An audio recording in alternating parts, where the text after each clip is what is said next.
school improvement. Thank you so very much. Please proceed. Thank you. Madam President, members of the board, Interim Superintendent Larson Mitchell, for the record, Dustin Mansell, Chief Academic Officer. I am joined by Greg Manzi, our Assistant Superintendent of the Assessment, Accountability, Research, and School Improvement Division. Today, we are here to provide an update on Clark County School District's graduation rates as part of Focus 2024. The four-year high school graduation rate contributes to the vision of the Board of School Trustees within student success, focusing on achievement in core content areas. Previous board presentations related to the four-year high school graduation rate occurred during the regular board meetings held on January 9th, 2020, February 10th, 2022, January 26th, 2023, and most recently on January 11th, 2020. The four-year high school graduation rate is measured on the Nevada School Performance Framework and accounts to 25 of the 30 possible points in the graduation indicator, with the other 5 remaining points allocated to the extended 5-year rate.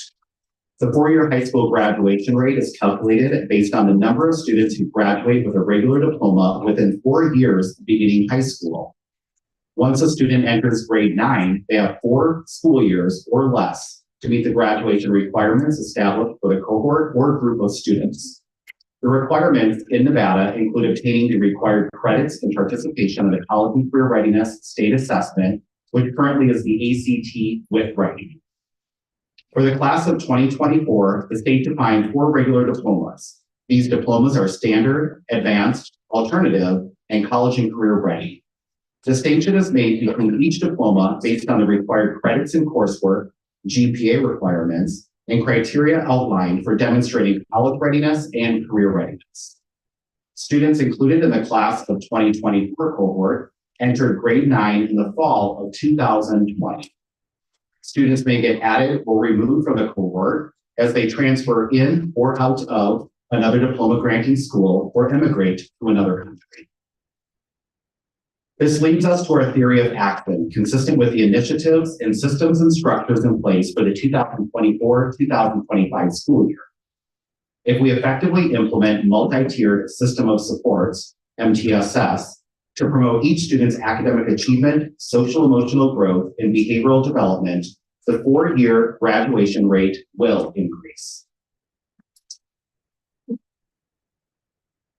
Madam President, members of the board, Interim Superintendent Larson Mitchell, Greg Manzi for the record.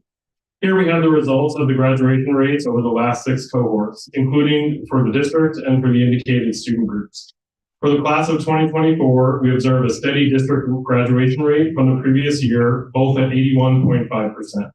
When reviewing the graduation rates at the school level, we find that 35 of our high schools demonstrated 4-year graduation rates high enough to earn the full 25 points for that indicator on the Nevada School Performance Framework.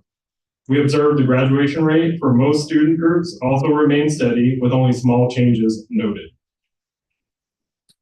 Aligned to the board status indicators, here we see the results for the class of 2024 in comparison to the 2022-2023 targets established in 2019 with the district strategic plan.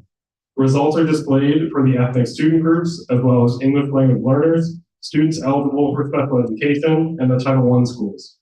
The Nevada Department of Education defines the English language learners and students eligible for special education student groups as students that ever had the designation in their 4 years of high school. This is important to note as the student groups represented do include students that may have exited the service during their 4 years of high school. The gap in graduation rates narrowed a bit this year to 23.4 percentage points due to a deep increase in the students eligible for special education student group and a year-over-year decrease of 1.2 percentage points for Asian students. Comparison graduation rates are provided for context of the district rates over the last 6 cohorts. 51 CCSD high schools, which include our district-sponsored charter schools, exceeded the state rate. At the time of this presentation posting, the class of 2024 rates were not available for all comparison districts. Rates for California school districts recently posted, including the Los Angeles Unified School District, with a year-over-year increase from 83.5% to 86.7%, and San Diego Unified demonstrating a year-over-year decline from 89.7% to 88.3%. The Houston Independent School District did recently release their preliminary data since we posted this presentation tonight for the class of the 2023, with a year-over-year increase from 83.9% for the class of 2022 to 85.1%.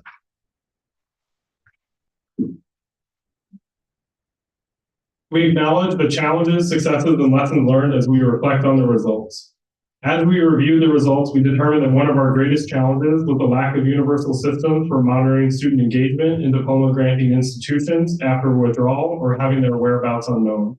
This may stem from a lack of consistency with the implementation of MTSS to address academic, social, emotional, and behavioral needs of all students.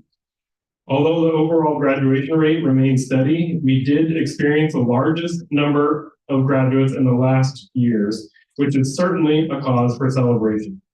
Within successes, we continue to see the results of the progress around advanced coursework opportunities as an increase in the number of college and career readiness diplomas is evident.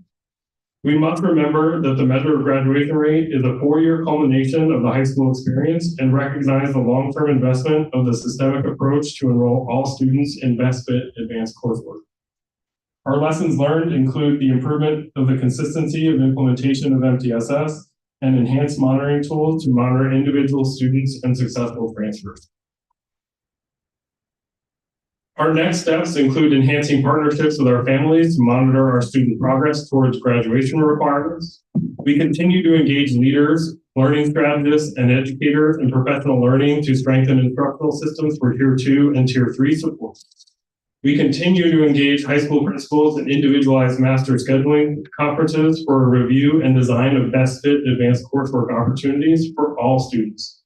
This focus on program design will assist schools in maintaining student engagement and learning and also decrease the number of students that are considered whereabouts unknown. Additionally, we're continuing to implement consistent master scheduling timelines and processes to maximize opportunities for students to earn the required credits. Thank you for this opportunity to share the graduation rate update. At this time, we'll pause and take any questions from the board. Thank you. We're going to go ahead and move to public comment before we take questions from the trustees. Do we have anybody?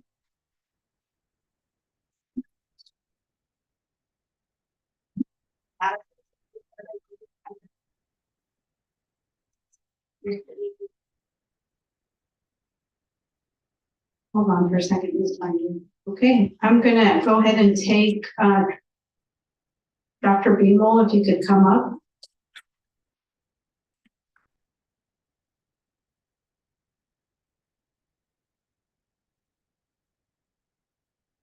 Please proceed.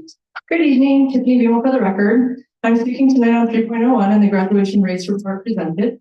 I follow these reports pretty closely. I take notes, I keep those notes, and I share them with my colleagues. I even go back into my notes and look at them when I need to reference them later. This is my speech from the 1010 meeting and its report about student achievement, which correlates to this presentation nicely. Quote, here's what's perplexing about the numbers in this report. As I always preface, I teach history, not math, so I may not understand the math here. According to the report released September 16th by the Nevada Board of Education, our district high school numbers report that our juniors are at 46.6% proficient in English language arts and 19.4% proficient in math. Our state numbers are not too far off, so that's par for the course. But here's where I'm confused. Our graduation rate is 81%. So are we graduating non-proficient seniors? Are the standardized tests not fully testing the standards we are teaching, or are our standards too low and the students can graduate without being proficient? These numbers are not adding up. End quote.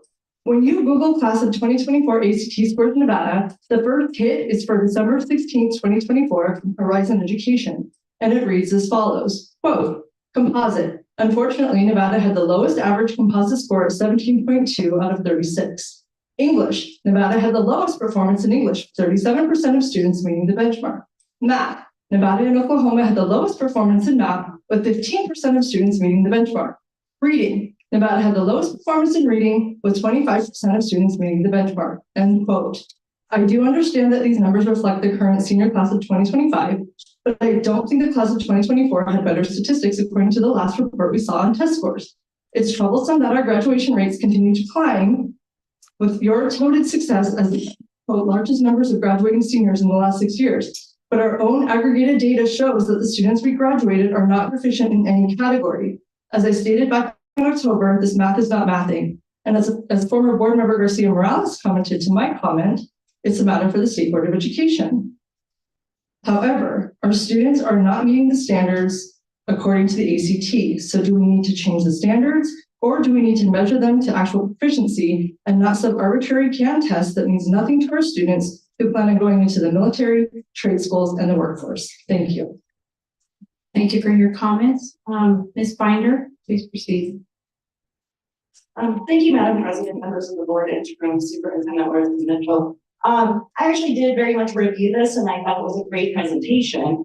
I was just thrown off a little bit because when I read the agenda, the 29 items before this agenda item, all very clearly within the paragraph say like discussing possible action.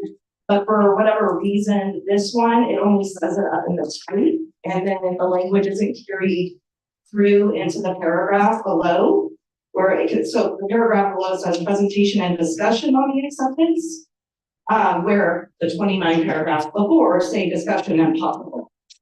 So I do apologize. That's why I was a little taken off about the acceptance protocol. Thank you. Thank you so much. We're going to go ahead and transition to questions from the trustees.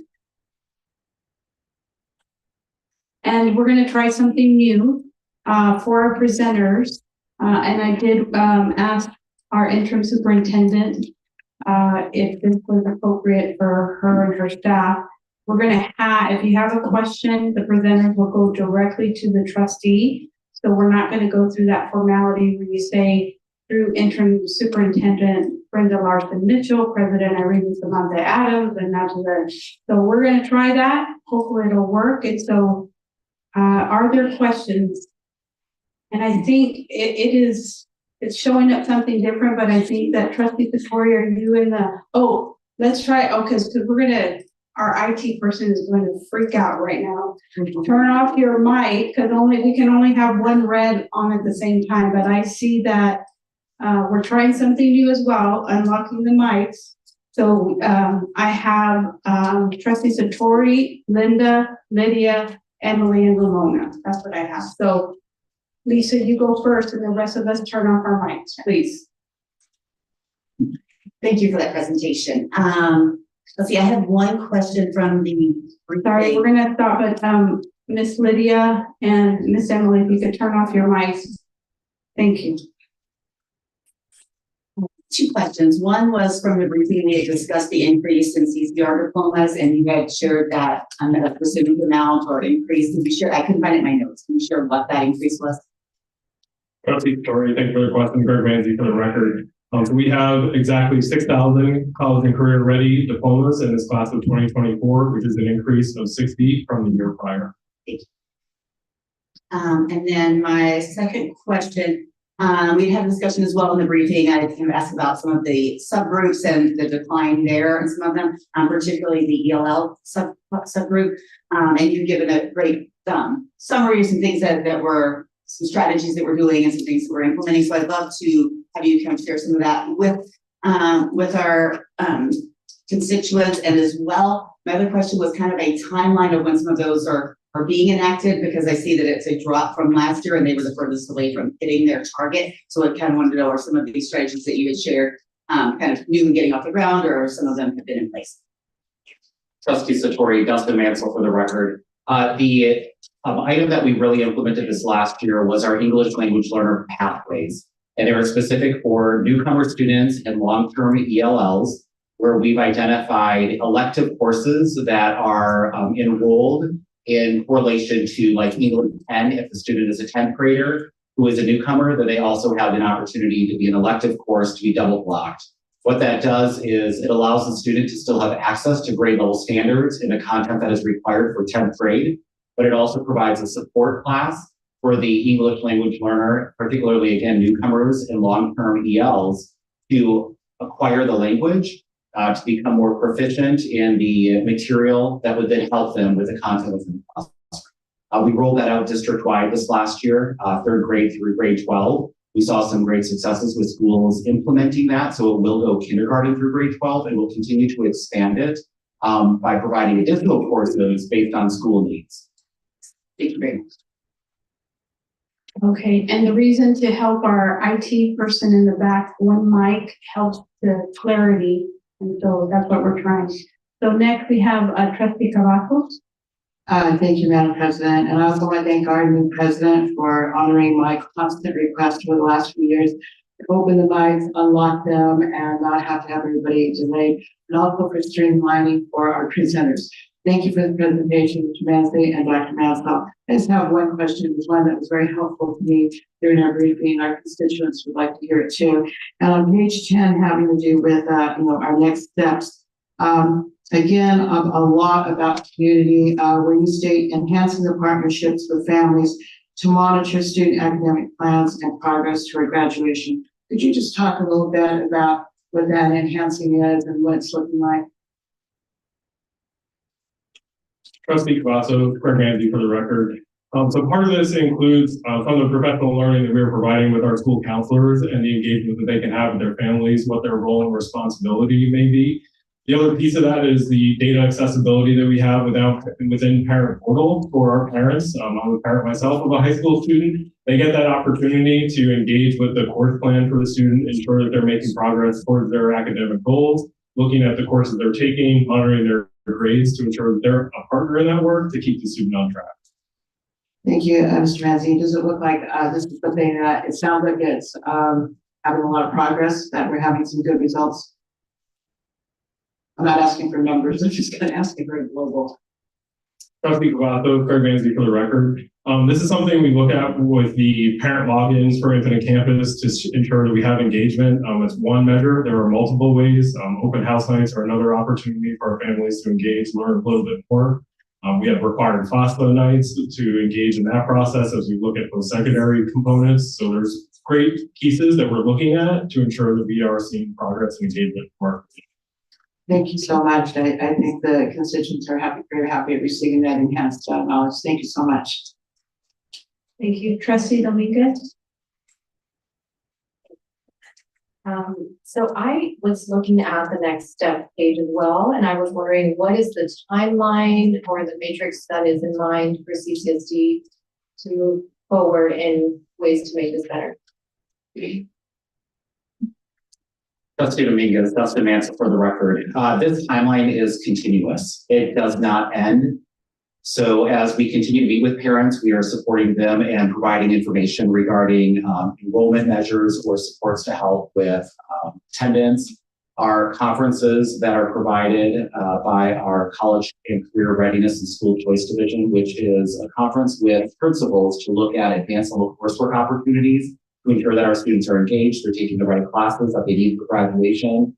Our guidance and counseling department is they hold curriculum AP meetings every quarter, along with guidance and counseling meetings every month, where they are meeting with our staff to ensure that we're monitoring our students. So this timeline, although we're talking about what we're doing now in our next steps, it will cycle nonstop all year long, and it just cycles again. And we will continue to reflect on what is working, what is not, and we may have to continue to advance it or enhance it to make it better. And then I guess just, one of the big questions that I see is our reading rates and our, mathematics rates are going down, and somehow our graduation rates are going up. And, we've heard that so much from the constituents. We see it in the reports. And so I'd like to hear a little bit more about what's really going on and what's happening. Trustee Dominguez, Craig Manzi for the record.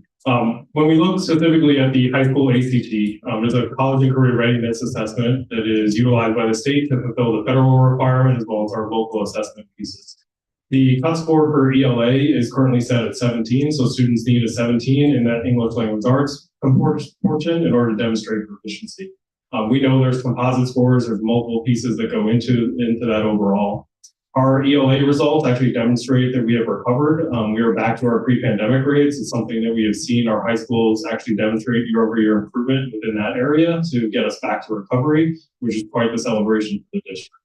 Mathematics is another area where we are focusing on. We do see that we are at about 19% for our high school. That cut score is at 20 when we talk about the ACT. Again, a college and career ready measure, not necessarily connected to our core standards and the pieces that we're doing.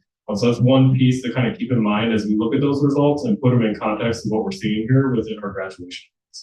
Our students are required to participate, not pass. That is how the current graduation requirements do work within the state. And just an additional, maybe food for thought comment that maybe is there a way that we can have to offer parents some kind of after school assistance with that? With, you know, I know there are, you know, some schools they do have like substitute teaching or some kind of additional teaching that they can get for assistance, but maybe it's something we can encompass in the entire district. And that might not necessarily need a comment, but it's like put to the thought that there might be, you know, some kind of mathematical training or some kind of assistance that we can give to parents that their students are struggling.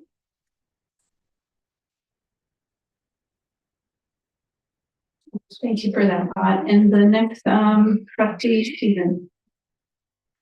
Thank you, gentlemen. Sir, would it be okay if we put it on page 10 on the screen? Because I can't, the internet's not working. There we go.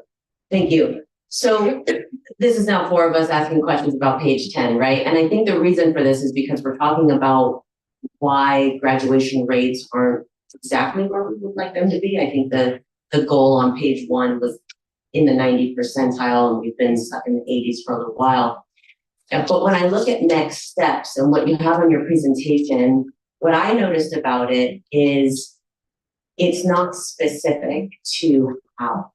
And so for the sake of transparency, I'm wondering if in future presentations like this, do you have the ability to add a slide that gives the how for these 4 areas? Because when you say you're enhancing, you want to enhance partnerships with families, how are we doing that?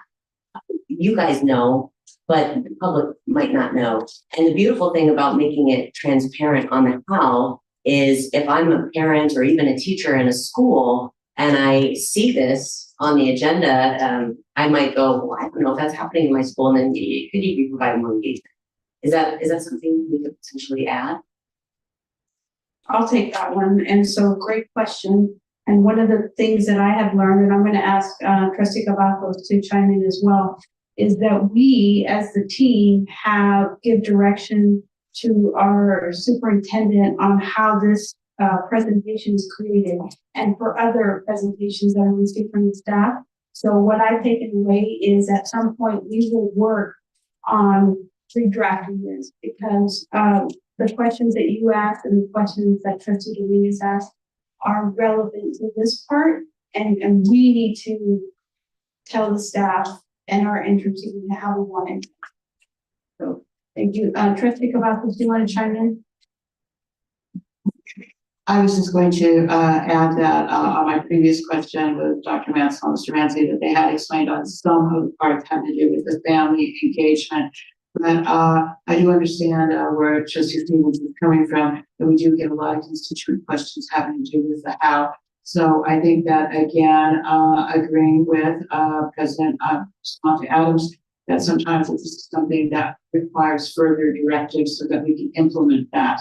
And sometimes it seems kind of frustrating because it's a longer process than we'd like to see, but that's where we are right now. Thank you. Thank you for that. Next, we have Trustee Ramona. Thank you, gentlemen. I really want to say thank you to boots on the ground classroom teachers that are doing the hard work to get the results. And I know that there's a lot of frustration with a few things. So I have 3 questions. I'll try to make them brief. All right, you know me. The first one, I want to do a follow-up with Trustee Cantori with the ELL. You mentioned that they're double blocking, that students are getting their core instruction and then they have their elective in addition to.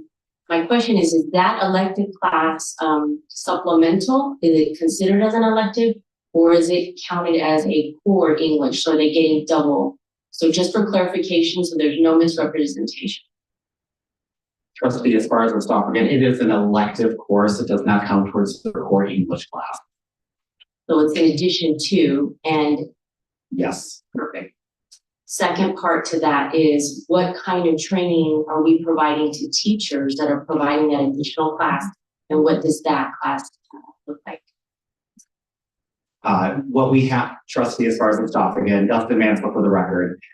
In order to teach the course, we do have a required professional learning around understanding language development. We've also partnered with West Ed to ensure that the materials and the instructional strategies that are being incorporated within the course are aligned to what our ELs need.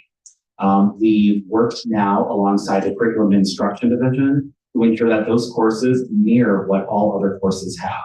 So they have pacing guides, instructional materials, look for tools, and items to support teachers with planning and delivering the instruction.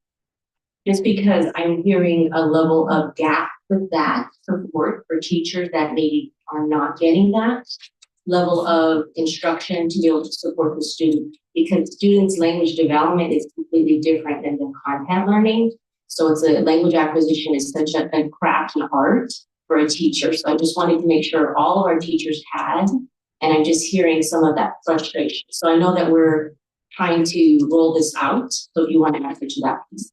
Can I please? Thank you so much, trustee. I really want to put on the record too that we have our region coordinators for English language division. And so if there are teachers or administrators who are struggling with developing high quality instruction for our English learner pathways, that I ask that they reach out to the region coordinator or the English language learner division, and we will be there to send someone out to. So teachers could actually access them as well. Yes, and we will come out, we will provide coaching, mentorship, and we will even model lessons. Okay, thank you for that. All right, I have one question. I have three, but I'm going to do the second one, totally different topic. It's very convoluted for people to understand how is the graduation rate calculated. So could you explain that so people understand what that means for all of us? Let's see, as part of the topic, and Greg Ramsey for the record. I'm happy to provide that explanation so we have that clarity on the calculation. The cohort begins once a student enters ninth grade. So it's a group of students that start their ninth grade year. At that point, the clock is set for having 4 years to meet the graduation requirements and be able to do that within that time frame. Within that calculation, students will leave that cohort, meaning they may transfer to another school site. They may, unfortunately, experience student death and they would leave the cohort. And then the other piece is emigrating to another country, at which point they would not be included in that cohort anymore. We also have students enter the cohort. So they may be a 10th grader that joins. We would place them with that cohort and ensure that that progress continues with the credit requirement for that class of. We then look at the students that earn that credit requirement. They're considered our graduates that meet all the requirements for the diploma. We have non-graduates, so students that may be credit deficient, that may not have participated in the assessment, they don't meet the requirements. And then we have unsuccessful transfers. So students for which we did not secure documentation to ensure that they were continuing their education in a diploma granting institution. That's one piece that's really important, and that's a consistent calculation across the nation established by governors to make sure there's agreement and comparability. Credit requirements are different across different states, so that's one of the pieces that does make it challenging still to compare graduation rates because all states adopt that separately. There is no standard federally for what a diploma means. Thank you. I'll reserve my questions. I'll come back. Thank you. I think next in the queue, trustee Lamar. Thank you all for the presentation. I want to loop back around to what Trustee Spartan-Strapp again mentioned, asking about the region coordinators for ELL. Is there a way we can share that information? Because we can say it here, reached out to them, but where can people get that information if they need it? Trustees Zamora, there are a couple places where our teachers can access it directly. Our principals do have access to that information, but the CCSD directory within the CCSD.net, you can identify the region coordinator there. But teachers specifically, they can use the curriculum hub, which actually has a contact information within the ELL pathways tab. So as they go into the curriculum hub, they go into the EL pathways for support. they click on the tab that has the course itself, and there are numbers there for support. They can also email Eric Sias, who is our assistant superintendent of the English Language Learner Division, and also Kevin Barton, who is the director for those EL pathways, and they're always available. Thank you for this. I think it's important to give that information and kind of help with the steps, right? So they already have enough on their plate, so if we're able to provide names, I think it helps. The other thing that we spoke about was the way we have the presentation set up, and I know we have to go through this process, but I think it goes to what my colleagues were mentioning, the next steps, right? And I think something that we talked about during the briefing was that you all have, challenges, successes, and lessons learned. And I posed to you all what suggestions you might all have from staff, right? Those who are on the ground and listening. Besides including that to hopefully something and you that we have, is there anything in the past week that you all thought about that you all would like to suggest? Trustees Mora, Greg Manzi for the record. So following our briefings, I had an opportunity to engage with several of our principals regarding some of the progress that they're seeing specific to their graduation rate in terms of pieces that are. So we talked to them about some of the supports, pieces ensuring that they have an engaging learning environment to keep their students active within the school, ensuring they don't go whereabouts unknown. The other piece that we looked at was helping to monitor their unsuccessful transfers. That is a lot of record keeping when students go whereabouts unknown to ensure that they track them down and keep them re-engaged, providing those opportunities for what else is available, whether it's through some of our sunset programs or other places where they can go to receive their. Follow-up question to that real quick. You said that we're having troubles finding students who are transitioning. Is that because there's a lack of maybe the guardians updating their information and just like their emails or their phone numbers through campus? Trustees Zamora, Greg Manzi for the record. I would have to follow up with them to see specifically what those challenges were. We do have like the largest graduating class, largest cohort. So by sheer volume, it was a lot to try to track and maintain. So that's one of the pieces that I. Thank you. Thank you. Is there any trustee Ramon? Thank you. So I appreciate the explanation because people don't understand how the calculation has been really shifting. And like you said, not every state uses the same one. And that's important for us because we can't compare ourselves to other states, but we can compare ourselves to like districts that are large and urban like us. I asked you in the briefing, so no secret, no surprise.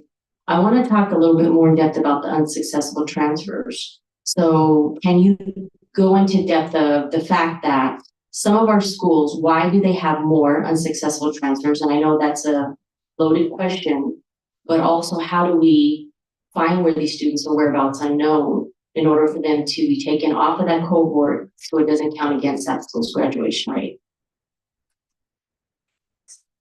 Trustee, as far as this drop in, Greg Manzi for the record, I'm going to do my best with your two-part question there. So apologize, some grace in this response. So as we look at the unsuccessful transfers, the piece that we're looking for, right, is that contact information. They've gone where the student is absent for consecutive days based on state rules. We have to withdraw the student at that point in time for 10 consecutive days of whereabouts unknown. That is where record keeping then comes into play for the school to have a process. And we train clerks and registrars to ensure that they're looking at their student accounting, they're looking at their withdrawal books, trying to capture that information to then contact families and understand where the student may have gone. We've had great success with our attendance officers, helping us to re-engage students, have that conversation. They send them out. We understand why the student may be missing at that point in time, help to get to their root cause, and then re-engage them in school, whether it's back at their comprehensive campus or at another location where they may be better fit for what their circumstances dictate. That's the one piece. The challenge there is ensuring that we expose that information so that schools have that list of students. We have worked with our high schools with some feedback to ensure that we enhance our tools that are available to them. We added a new visualization this year, cohort checks, that provides better insight and deeper information to what they're seeing for their unsuccessful transfers.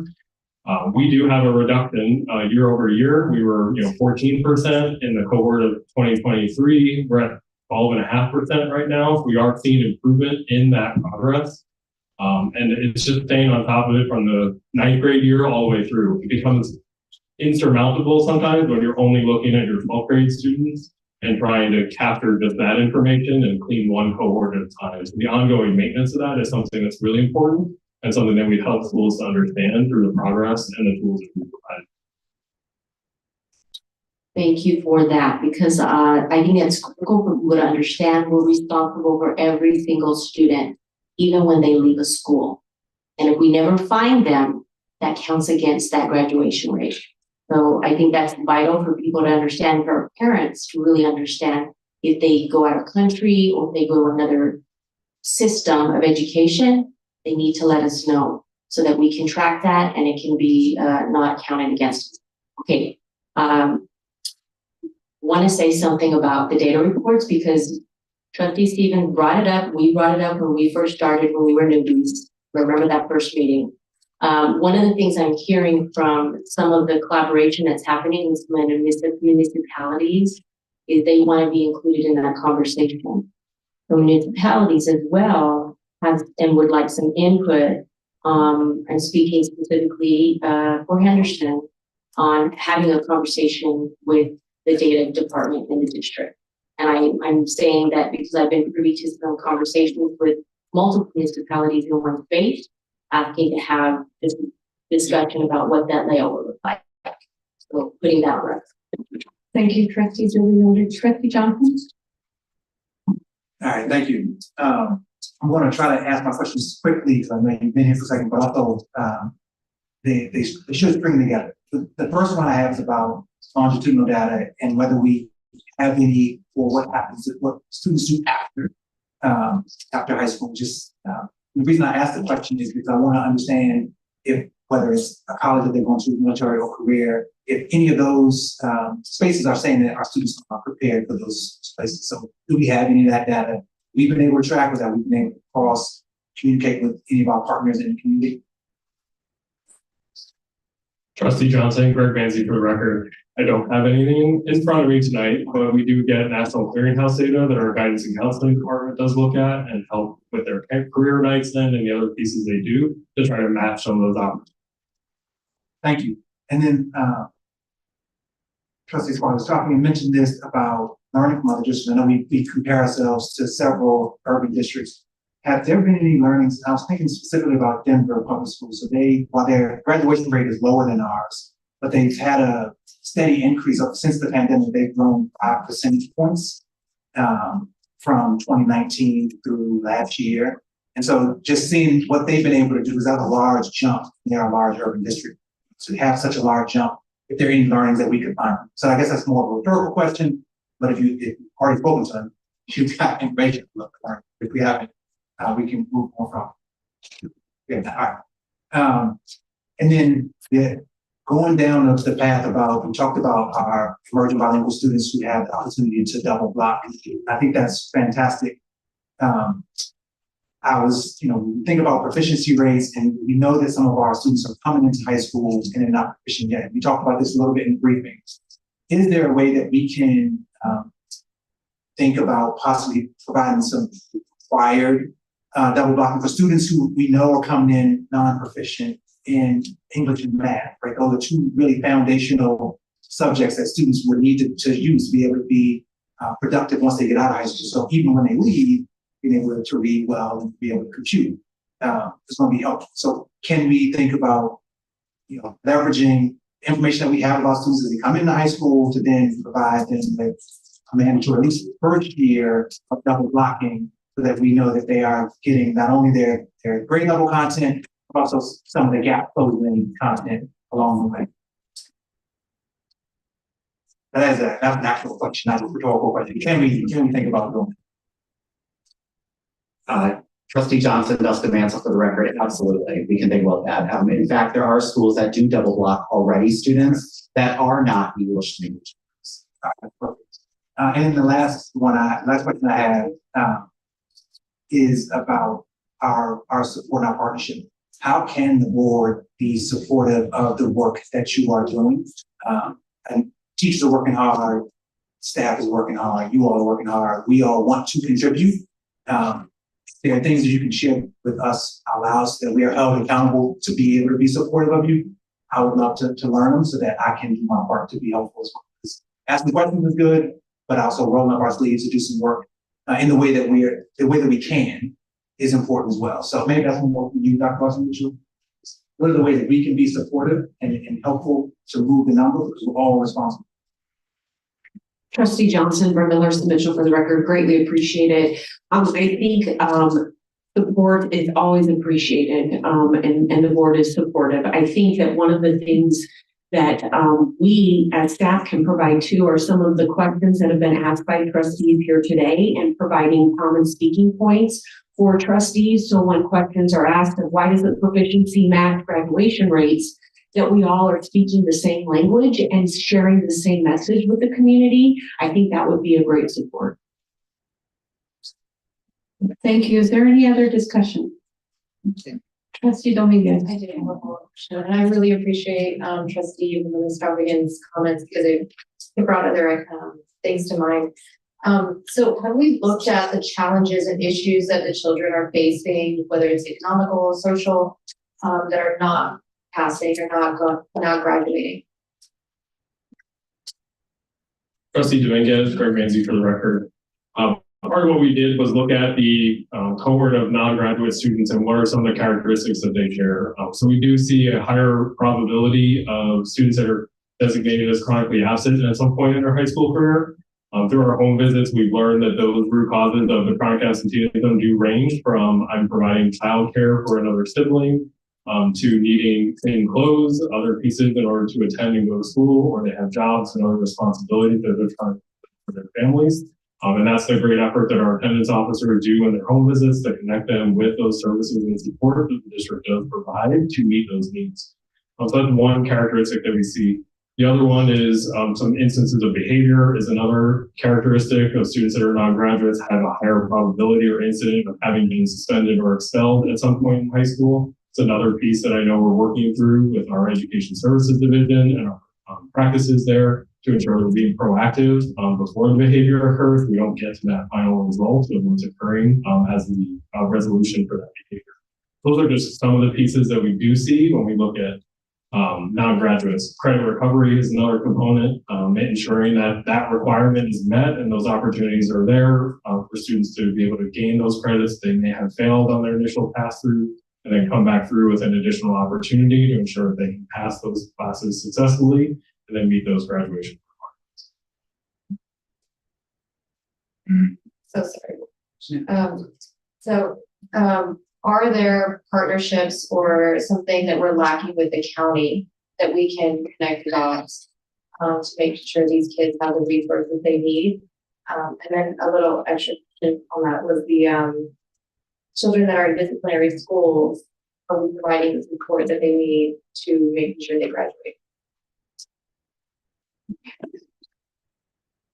Trustee Dominguez, I'm going to call on a friend. Mr. McPartland is here in the audience. Many times we call on Mr. Manzi as a friend, so I think that's comparable. I was just going to also add Trustee Dominguez and trustees on the board in, I think, 2021 passed the multi-tier system of support policy, which requires all schools to have systems of support for students in behavior, social, emotional, and academics. So when we talk about the graduation rate and how our students are doing academically, we know that we also have to support them emotionally and behaviorally, to making sure we're looking at the whole child and supporting them and wrapping our arms around them. So we are working very hard on Dustin's team and educators and administrators in our schools in implementing those supports based on student needs.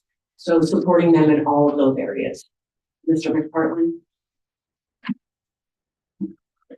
Trustee Dominguez, Kevin McPartland, for the record. So thank you for the questions. Definitely at the academic centers, we have 3 academic centers. Students are there in general between 9 and 18 weeks, depending on infraction. The teachers there, they are trained in the tier 1 materials, instructional materials, just as they are in the comprehensive schools. The teachers do PLCs and all the trainings that they do at the other schools. Additionally, An added feature this year is a transition specialist in each region. So then when the students are in the academic centers, there's a transition specialist, an adult who's building relationships with them, and then follows them to the school and kind of hands that warm handshake back off to the school, whether it's with the counselor, whether it's with a department chair, an administrator, to make sure that there's someone that understands what was going well for that student, what successes were found academically when that student returned. So it's not quite a just we release you and good luck. We're following up in that process. Go ahead, sorry. Is the follow-up a 6-month, year, every month? What's that process like? Thank you. So it's about a 6-month process right now, and it's evolving as we go. Again, this is the first year of the transition specialist that we put in as an official position. So upon release, they are there for that initial orientation meeting. They do follow-ups as needed, and right now we have it up to 6 months. Thank you. Trustee Satori? No, actually, I'm really glad the question you asked about county sports and county and such, because when I present to the Clark County Commissioners, that is one question they always ask me: how can we help? How can we connect our resources with the district? So I've been wanting to say and just share that that's something that they are always, asking and offering. So if there's any way I can share with them to help, I'd be happy to. My one question was from the briefing I had inquired about summer graduation data. And my apologies if it's in my email and I didn't find it. I looked for it, but I was wondering if you were able to gather some information as well. Trustee Satori, Greg Manzi for the record. We looked at the last 3 years when it comes to summer graduation, and we have about, on average, 400 students that do graduate during that summer period, which is a great opportunity for those students that need a little more time till October 1st to make sure they meet those requirements. Okay. Trustee Baron. Thank you very much, Madam President.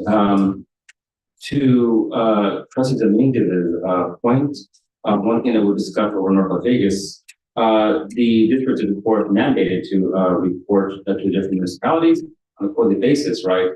But we're thinking that it would revert to be just as appropriate. And I think you'll probably have your team get contacted with the city of North Vegas to actually present in front of the board what the city of North Vegas is going to support education. And I think that'd be very appropriate. And I'm just putting it out there right now, and probably if my staff is listening, they're saying, here he goes again, we're volunteers. That's the way it goes. Anyhow, yeah, that's policy. Anyhow, I do have a question, a couple of questions. Number one, I definitely wanted to get voted. Staff doing a fantastic job. You're tasked with graduating students, and I can speak for the past 20 years at Residential High School. We have numerous programs that try to get people caught up at last minute. I've literally seen, seniors who have been in the school year, they have like sophomore type credit, and then they're able to credit retrieval and doing everything you can possibly think of to get through. So we are definitely working hard, but I think there's other things that we can do in chasing this graduation. I did want to ask regarding adult education, and not necessarily the adult education at Brooks, West Brooks. Talking about adult education, we keep on hearing about how our students drop out. But I worked at adult education. I've worked about everywhere, I think, in 30 years. But I worked at adult education for I think 18 years. And I can testify that there is a large amount of students who decide to drop in. Yeah, they drop in. They're now 19, 20, 25 years old, including my kid, who after working for a few years in retail, right, he wanted to go back and do hair, but to qualify, he needed a high school diploma to get a loan from Uncle Sam. Oh, I needed him to do that because I had to apply for a loan too. But I digress. Are the statistics for adult education, are they included in our graduation rate? And where are they? Where can I find them? Are they parsed out? Trustee Barone, Greg Manzi for the record. Appreciate the question. So yes, the adult programs, if they're in the class of 2024, are included within the graduation rate calculation for the requirements from NDE and for the federal calculation as well. They have to earn at minimum the standard diploma in order to be counted as a graduate. That's one of the diplomas that's counted as regular within the calculation. After how long, on a follow-up on that, after how long, I mean, because again, we might have students who they leave school in 16, 17, they come back when they're 25, 26, 27. Are we able to even account for that? Do we have records to go back and account for that, or what happened to them? Trustee Barone, Greg Manzi for the record. We would look at that student's ninth grade entry, which may be in 1996, or as an example, and we'd look at 4 years from that point to identify the student's cohort and the requirements that would have been needed to have been met at that point in time.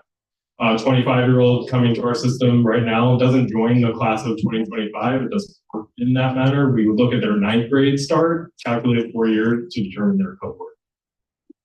So in effect, if you could have, even though there are small numbers, they taken into account, they could kind of like begin a little bit of a drag, on our rate, correct? Trustee Barone, Greg Manzi for the record, that 25-year-old, if they're not in the class of 2024, we would not see them included in our rate.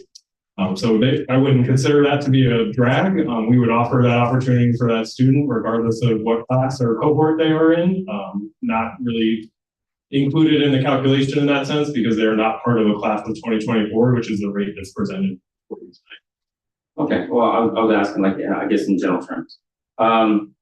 I have the last one was actually related to Trustee Johnson and Trustee Lumina Stockton, Sparkle Stockton. Comparison to other, I think I asked this during our something similar during our briefing. Of course, how we compare to other districts our size. If I would appreciate very much as for the record here to have, definitely Paige. I know we have someone out there who can number crunch these things, and give us some sort of a comparison chart. But it'd be easy. What I think would be really helpful is to see, the 5 closest districts that are doing well with the highest rates. Also, the 5 that are kind of like us with the lowest rates, and how we compare to those 10 in total, just as a point of reference. I think that's something that when we put on a graphic. I haven't been out of the classroom that long, but people can make sense out of graphics. And when we're here presenting in front of the public, I think people can make sense of those graphics as well. And I would like that just as a point of comparison. That so part of what the big thing that we do in this job is we're trying to communicate with the public when we're quoting percentages and all that, right? That's a tough thing to do. But when we're actually have bar graphs, right? I think we still teach pie charts and graphs, and again I did it in social studies quite a bit. It sounds familiar, right? I was professor there also in fact. If we get some sort of a graphic, that would be, I think, extremely helpful. I could be wrong, but I don't know if it's possible to do that, but I think I would really. Dr. Mansell, I don't know if there's a response there, but that I duly noted that that's right. Okay. Any other discussion? If not, I'm going to entertain a motion to accept the report. Trustee Cavaco. Thank you, Madam President. At this time, I'd like to make a motion to accept agenda item 3.01. Thank you. Do I have a second? Trustee Barton Stroppigan? I will second that motion. Okay, I have a first and a second. Please cast your votes. That motion passes 7-0. I do want to remind the public that we are having issues with our CCSD internet. There is an option that you could either go to the YouTube channel or also watch us on channel 4. With that, I'm going to go ahead and go to item 4.01. Before I open that item, is there anyone who did not get a chance to complete a public comment card? please do so now.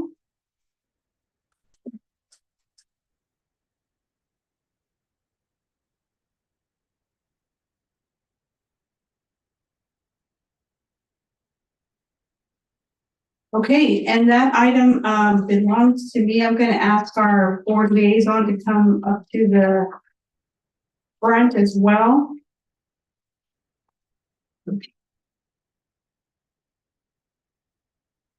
And so this is, just to give you some context, this is regarding governance. And so this is an item that was brought up during a board work session back on December 4th. There was a motion made to direct the board liaison to reach out both to the National Association of School Boards and also to Dr. Alsberg regarding governance professional learning, and bring back the potential consulting agreement for review and approval by the board on this meeting on January 9th, 2025. We're here this evening to discuss the governance professional learning proposals that were submitted and then decide on next steps. And I'll turn it over to you, Mr. Crusoe. Thank you, Madam President. Madam President, members of the board, Interim Superintendent Lawrence Mitchell, Joe Caruso for the record. As Trustee Bustamante Adams stated, this item is a follow-up from the discussion that occurred at the board work session on December 4th. Per the direction of the board, I emailed the representatives from the National School Boards Association and Dr. Alsberg asking them for the following information: to provide a consulting services agreement regarding facilitation of professional development and training of the board, or governance roles and responsibilities, key work of school boards, and governance in general. In addition, to provide two separate agreements. The first agreement would be for a 2-day professional learning session in person, and preferably during the end of January 2025. Also to provide their availability for the session. The second agreement would be for an ongoing professional learning throughout the course of 1 year. The reference material provided is as a follow-up to the request made of the National School Board Association and Dr. Alsberg. Please note that the reference material was added in the order it was received from the consultants. So if you refer to the handouts, we provided handouts. I'm going to walk through each one with you. The first attachment, reference material 4.01A, is from Dr. Alsberg and is a 2-day training proposal. On page 3, Dr. Alsberg provides a summary of the service provided, note 2-day, 4 to 6 hours, and the cost for the training for the 2 days is noted on page 4 at a cost of $8,000. Dr. Alsberg will be working with our colleagues in the North Washoe County School District on January 26th and is available to work with our district on January 27th and 28th. In addition, Dr. Alsberg stated that he is flexible if those dates do not work. The second attachment, reference material 4.01B, is a comprehensive board governance service proposal. On page 3, Dr. Alsberg provides a listing of the board governance service options, summary of services available. There are 11 services available, and a more detailed description of each service is provided beginning on page 5. On page 12, the board deliverable cost is noted for each of the services provided. Dr. Alsberg also provided clarification on the list of deliverables. The services in the proposal can be divided as noted. If you look at that list, what he did is he provided some additional clarity of how you compare them together. So think of it as you could do the whole package, or you could pair them together as what you see fit. So services 1 and 2 compromise help with the superintendent search. Service 3 compromises retraining on balanced governance. Service 4 compromises training of the superintendent's executive leadership team. Services 5 and 9 comprise the superintendent evaluation. Service 6, 7, and 8 comprise the board evaluation. Service 10 comprises a policy and handbook review.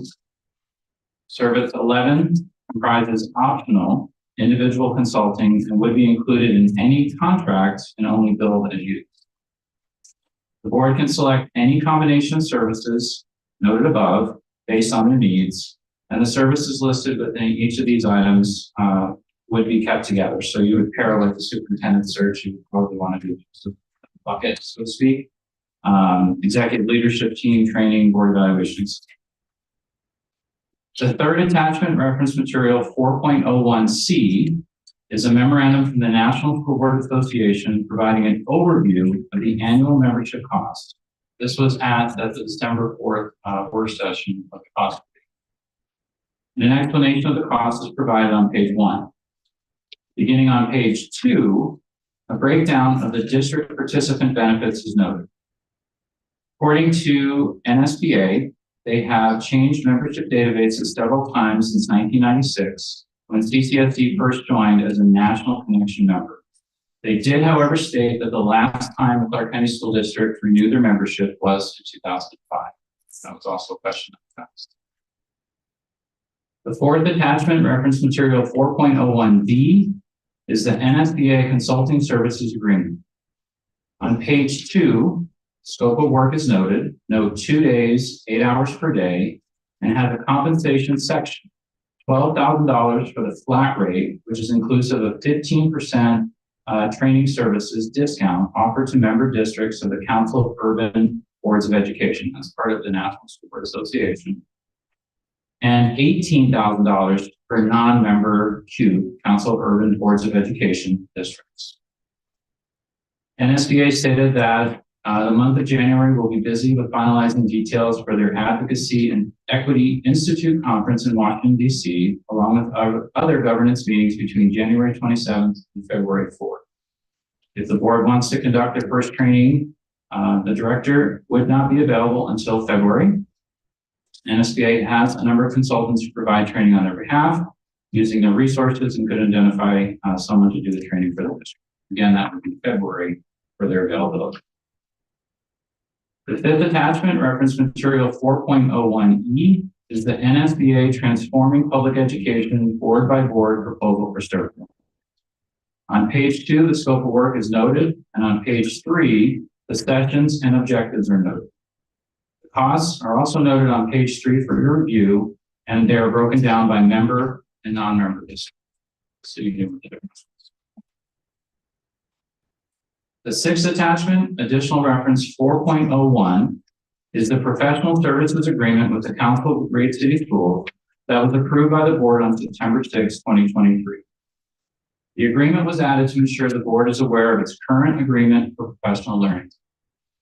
In addition, the motion made on September 6, 2023 was to approve the item acknowledging trustees' concerns regarding costs, capping the expenses at $150,000, and declaring commitment to ensure that the board stays on track and does not exceed the cost of return plus travel expenses. I then submitted a budget request for the $150,000, and a shopping cart was submitted to pay the initial $60,000 as noted in the agreement. The fee was due upon execution of the agreement. And to date, we have spent an additional $4,233.50 for the consultant's travel for the grand total of $64,233.50. The remaining balance of that $150,000 is encumbered with the purchase order for the Council of Great City Schools. The seventh attachment, additional reference 4.01A, is the executed professional services agreement with the Council of Great City Schools that was signed effective January 9, 2024. The eighth attachment, additional reference 4.01B, is the implementation timeline that was previously shared at the board work session on November 6, 2024. In addition, the timeline is referenced in the professional services agreement and is the most current version that was presented to the board by the Council of Great City Schools consultant. At this time, trustees, please feel free to review the proposals and provide your guidance on how you would like to proceed. In addition, at the time of a motion, or when a motion is ready to be made, we will need you to include in the motion direction for me to submit a budget request noting the amount that you're interested in contracting with this year, whether for 2-day or year-long proposals. Also, in regards to the Council of Great City Schools Professional Services Agreement, and in consultation with General Counsel, if a request to discuss the terms of the agreement, next steps is desired, we will need to have a separate agenda item on a future agenda to revisit that agreement, as that item is not noticed on this evening's agenda and was previously voted for in September of 2020. In addition, Valerie Carty, forgive me, Ms. Carty, Managing Director, Membership Programs and Council Services, National School Board Association, and Dr. Alsbury, Balanced Governance Solutions, on the phone and able to answer any questions that the trustees may have. That concludes my report. Thank you, Mr. Caruso. Now usually we have public comment, but I know that Dr. Alsbury and Ms. Carty are on the phone, and I don't want to keep them because they are calling from different places. So I will, do we have public comment on this section? Okay, we have two that I see, three, Ms. Anna Binder. Dr.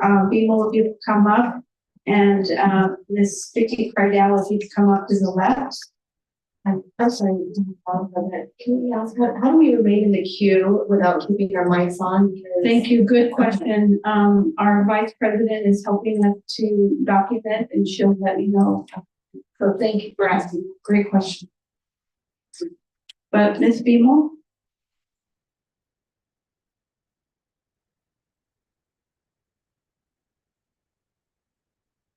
Good evening, Dr. Tiffany Newman for the record. I wasn't sure why this was on the agenda for tonight, and it needed to be voted on now, as we don't have a superintendent search completed yet. So it confused me, and I didn't go to the meeting where Mr. Crusoe referenced. So thank you, Mr. Crusoe. These numbers are kind of all over the place though, and one would think when we are in a budget deficit, it doesn't make sense to throw more money into consulting fees and training. According to your attached documents, the fees and costs range from $8,000 to $150,000. I understand needing to train the new board, and I understand the potential in moving away from the old ways for the new, but is this wise to do so soon? Is this because the money must be spent by today? If so, can I get some of this money for toner? Because I would really appreciate it.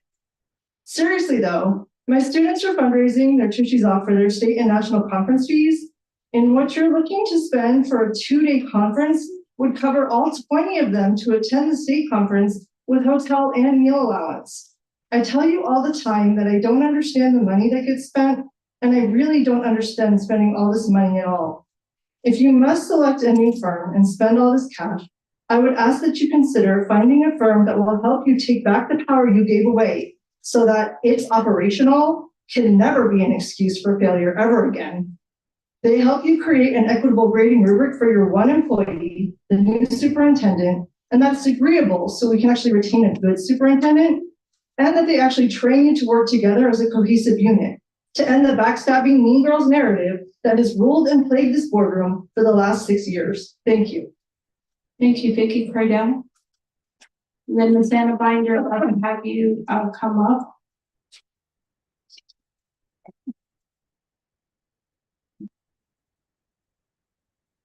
Good evening, Vicky Cardell for the record, and I have to admit I'm more confused now. I was Mr. Caruso speak. In looking at the proposals, if we have to choose a proposal, I feel like NSBA is a better alternative than the Council of Great City Schools because they have a really good reputation for fighting against business interests on school boards and being for educators. That would be a positive change to some of the governance models the board has subscribed to in the past. It is vital that every dollar that is spent by this district, especially right now, is done thoughtfully and strategically. All eyes are on us. People are watching how we spend money. This is not a time to do anything extravagant. In comparison, I can tell you that the Council of Great City School has a terrible reputation, partially because of their involvement in the state takeover of a large urban school district, which is Houston Independent School District. The entire Houston Independent School District saga is very scary. When you meet with educators from other parts of the country, it always comes up. We definitely don't want to follow that path, and I wouldn't recommend anything associated with AJ Private. Thank you for your comments, Ms. Binder.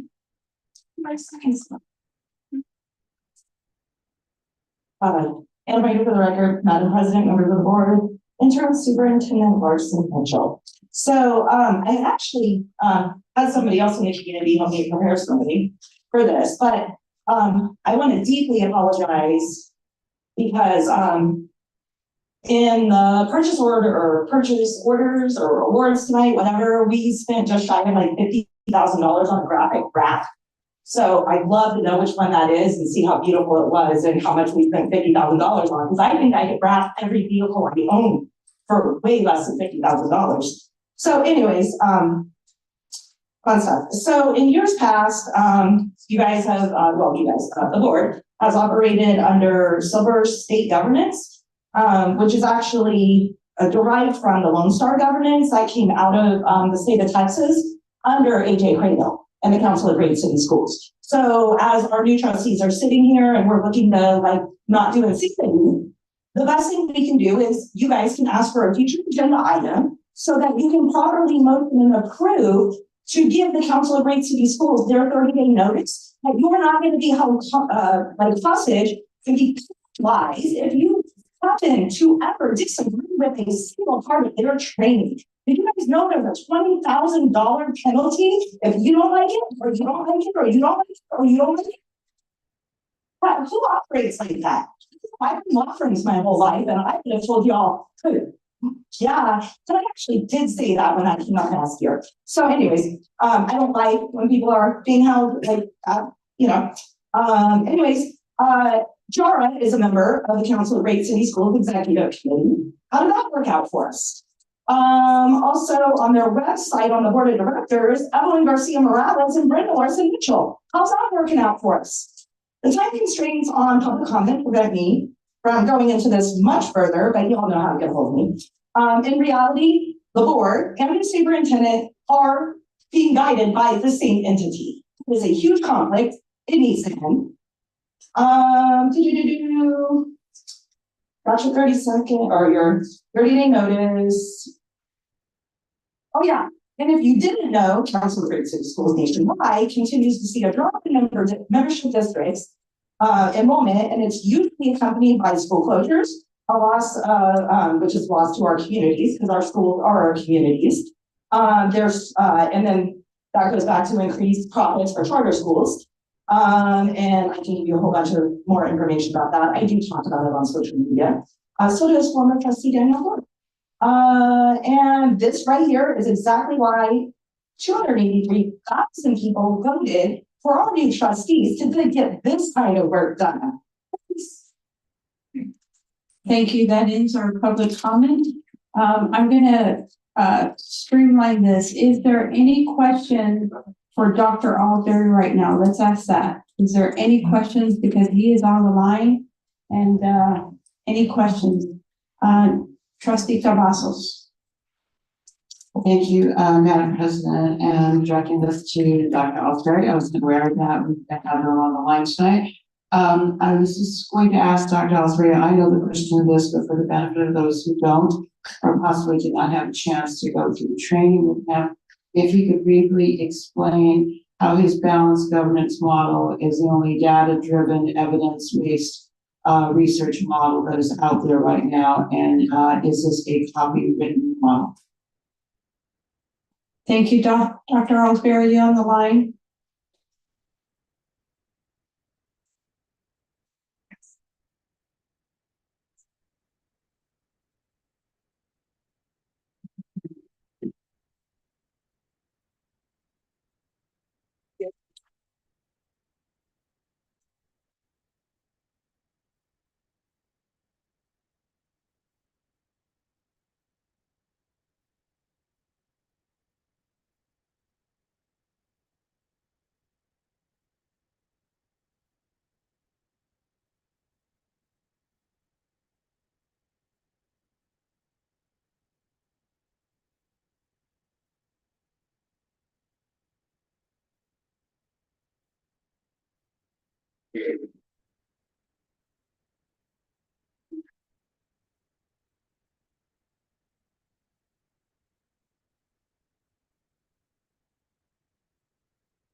Members of the board, my apologies.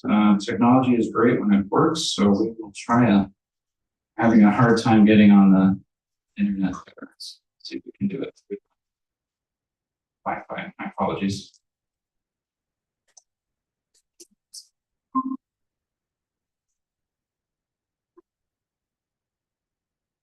Dr. Orlby, are you on the line? I heard something.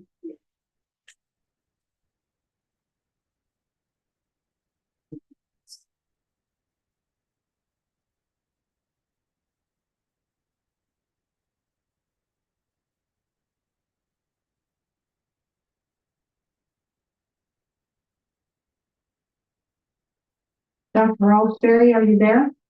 I am here. All right, I'm gonna ask Trustee Cavazos to restate her question. Oh, you forgot. It had to do with evidence-based. Okay. Dr. Ellsbury, we do have questions for you and we want to be mindful of your time, and Trustee Cavazos is up. Hi, Dr. Ellsbury. Thank you for being here with us tonight. I do have a general question for the benefit of those who do not have this information. Can you briefly explain how your particular model, your balanced governance model, is data-driven and research-based, and the type of research that you have conducted before formulating this model? Please. Yeah, thank you for having me. Appreciate your time tonight, President Cavazos. The balanced governance stands as really a unique amongst all governance training models because it is the one model that emanated from research data.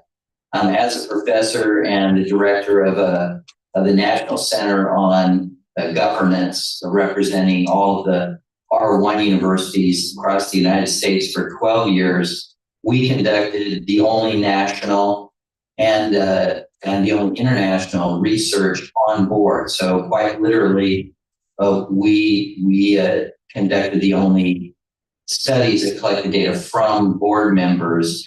That data then, as it was analyzed by our team of professors, was then resulted in a number of standards, practices that were linked to, correlated to improved performance amongst boards. It was after that I was asked to provide some materials because my work had, and others who had done this research, all of our work had been published in a number of academic peer-reviewed journals and publications, which, as you may know, are not widely read in the practitioner field.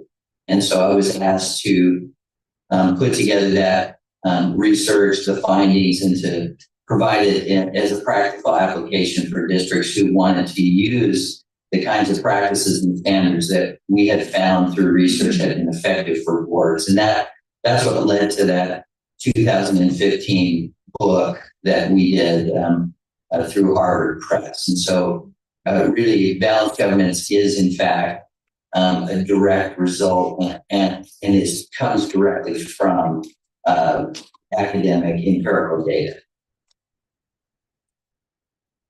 Dr. Ellsbury, thank you so much. I'm going to defer to my colleagues. I have other questions, but I want everybody to have a chance to ask them. Thank you so much. Thank you. Trustee Ramones, as far as this drop again. Hello, Dr. Ellsbury, Trustee Esparza again. Great to see you again. Thank you for making time for us. I had the pleasure of seeing you present more than once. I also had the pleasure of meeting your colleague, Dr. Phil Gore, and also brought tonight, like a groupie, your book on improving school board effectiveness. So what I want to ask you, because of your extensive research and the numerous books that you've written, I want to talk about be a little pragmatic. I want to know, with your training for school boards, especially with a board like ours, that we have such a blended membership now, with potentially half, I would say even more than half of us are new between 1 to 3 years as trustees. So what an opportune time for us to revisit potentially one of your offerings is their governance policies. So can you talk about what that offering would look like? Because I saw an offering for revisiting and reviewing our policy handbook. That's part one. Part two, I want to know the school boards that you've worked with that have shown some effectiveness through your training. Yeah, thank you very much. The first part would be, you notice in the proposal, there are a variety of services that you as a district said you may be interested in.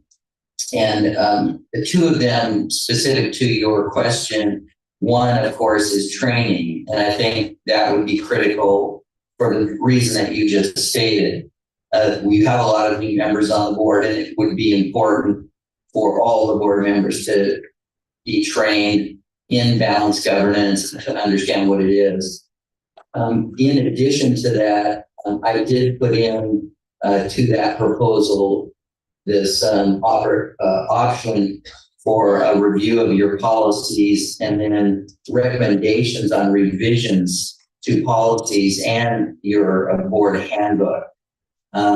I put that into place because I believe that over time, and there's a few board members that, like President Cavazos, that have been on the board for a while, that early on, I made recommendations on changes, revisions to policies and procedures.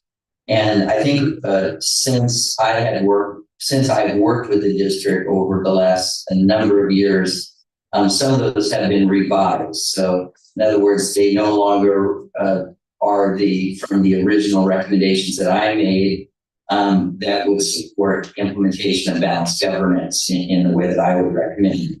And so I think it would, because those policies, some of them have been changed, I think it would be not a bad idea for the board to provide me an opportunity to go back at this point again and revisit those policies and handbook procedures and make any recommendations on revising those. Again, with the intent to provide you with the types of procedures and practices that we found to be most effective amongst boards nationally. In terms of the districts that I've worked with, specific districts, there are a number of districts I would point to in terms of in the state of Nevada. I would point to Washoe School District, certainly, who I've been working with for a while. Also, there have been a number of districts, the Pasco School District here in the state of Washington, most recently. I would go, and there are others. I worked with quite a few districts, both very large and very small districts across the United States. I would note, however, that it's a bit of a complex question because as leadership changes on boards and as board members themselves change, not unlike what you experienced there in Clark County, board members and superintendents will choose to go different directions with governance. And so quite frequently, I've made recommendations to boards and they've opted to not follow the recommendations, to go a different direction. And so that would lead them to not have the kind of success that we would have expected. What I would point to, in addition to answer your question, would be examples like recent research, and of course my national studies have a little bit of age on them now. Those initial ones were done in 2011, 2012. So there's always a concern that maybe things have changed. I have a number of doctoral students who are leaders, state board association executives, et cetera, who have conducted statewide studies. The most recent was conducted this year. It's a large scale study in the state of Oregon, where that that particular student, as the head of the state training program, had trained a large percentage of Oregon districts in balanced governance, and then did her doctoral dissertation to determine whether she could find a correlation between improved performance in those districts where they were using balanced governance, and she did find a strong correlation with performance. And so that's kind of not a specific individual school board, but it's a broad group of a lot of school boards that found that balanced governance still is showing a strong correlation in terms of spectrum. Thank you, Trustee Johnson. Yeah, thank you, Dr. Osberg. Thank you, Madam President. You talked about the national research that is more recent that talks about effectiveness. Could you just share what schools were like, what districts were part of that? And I asked the question because I'm trying to get an understanding of whether or not any of the research took place on larger urban districts. You know, I'm not going to say we're unique, but we're complex, and so unless the work in Oregon was on Portland Public or maybe even like Bend, not that big, but like a relatively comparable district, I want to make sure that we are able to compare effectiveness in one place that can be translated, because while I recognize that the empirical research is going to be helpful, also, there's just variables that they may not have had that we do have. And so I want to make sure we're comparing apples to apples. Yeah, and it's a great question, and it's an important question to ask. In terms of the state level study that I mentioned, that has been the most recent one, urban districts were part of that study as well. And now, however, you must realize that the Clark County, and in fact the state of Nevada, is quite unique.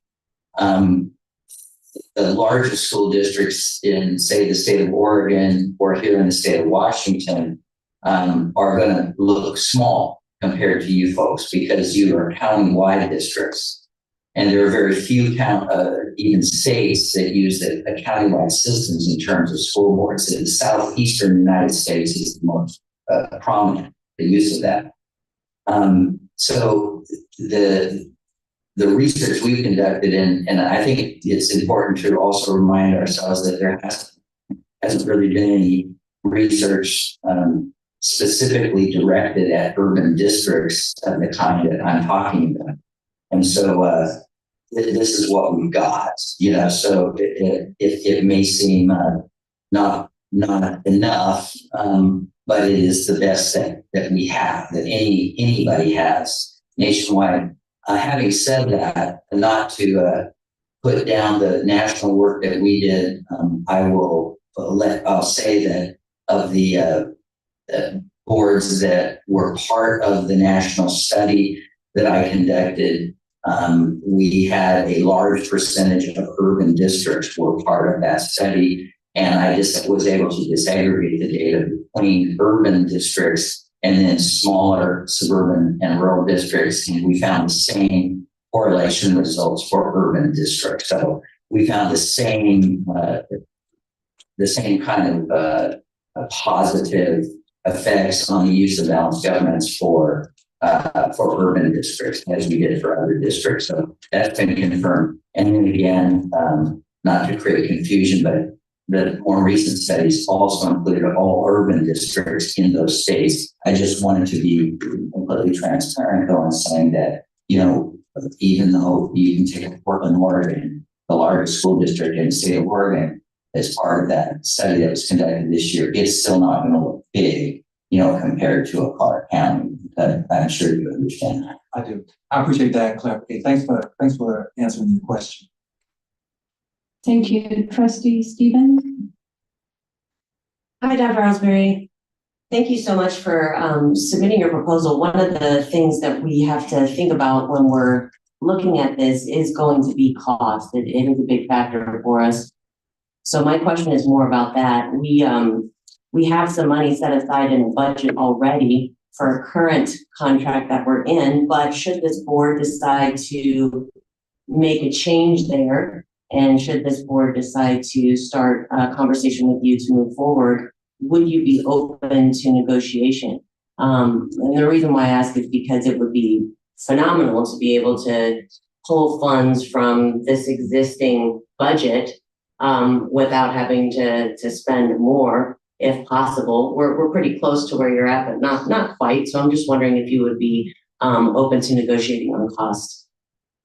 Yeah, absolutely, I would be, and in providing the proposal, the other thing that I'll note is that I've put into the proposal everything that I thought you might be interested in. So it's I kind of covered the waterfront with this proposal. So these are all the services that I provide, as well as some, kind of, I would even call them somewhat new services in terms of the superintendent selection portion of the thing. So not only am I open to negotiating with the district, but also there are some of the services that you could say, well, we can wait, we can pause on this. And one I would say in particular, and a way to think about this is, for example, in service number service that is talking about the superintendent evaluation, of which there are a couple of sections of the proposal on that.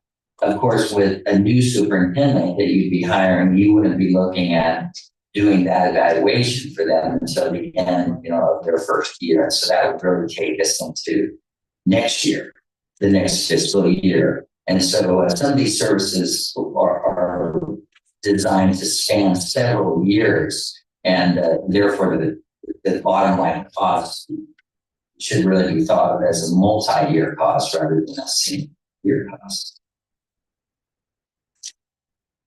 Thank you, Dr. Ellsbury. Thank you, Trustee Zamora. Thank you, Madam President. Hello, Dr. Ellsbury. The first question that I have is, you mentioned that we previously had, a contract or, something with you. When was the last year that we had that? Boy, I would be guessing. I don't remember. Maybe the president can give us an exact date if she remembers. It was at least 3 years ago, wasn't it, President Cavazos? I'm going to ask Trustee Cavazos to answer that question. Dr. Osborne, I just want to say that we elected a new president last night, so it is President Bustamante Adams, so it's okay. That's okay for past relationships, I understand. I believe that the last interactions that we had with you on that was 2019, if I'm not mistaken. Don't quote me on that, because we did have several trainings, and there were a lot of revisions to policies that were done at that time. So time flies, so it was even longer than I had been thinking myself. So about 5 years ago. Thank you. And I'm going to ask our board liaison. I don't know if you have an answer to that question. President, members of the board, Interim Superintendent Arthur Mitchell, Joe Caruso for the record. So we did actually use Dr. Ellsbury. I want to say it was during the onboarding when we had the previous trustees come on. I think Dr. Ellsbury, it was during COVID, and we did the training at Southwest CTA, which I think was December 2021. So that would have been the beginning. 21 would have started their 4-year term. So I think that was the last, and we rolled that into, we did some trainings in the spring of 21. I want to say we were at the Public Ed Foundation, if memory serves, where we did the group activities with the butcher paper and kind of ag goals and et cetera. So I want to say beginning of 2021. So I do remember still being in COVID. For the revision, we had different time periods where this training was taking place. Madam President, members of the board, Insurance Superintendent Martha Mitchell, Trustee Gonzalez, your question correct. So there was onboarding that we did with the new trustees, and then there was training for the whole board, and then there was where we started working with the board through, I want to say the spring of 21. Right, I just wanted to clarify that because it is a little bit confusing, and I just want to remind Joe that he doesn't have to go through all those names again. We were trying to figure out some breath here, Joe. Thank you so much. Thank you for that. My follow-up question to that is that you mentioned that there's been a lot of revisions. So I'm wondering if you have recently seen, what we have and what we're working with, and from going to 100% in 2020, what percentage do you believe we are now on the work that you helped us with?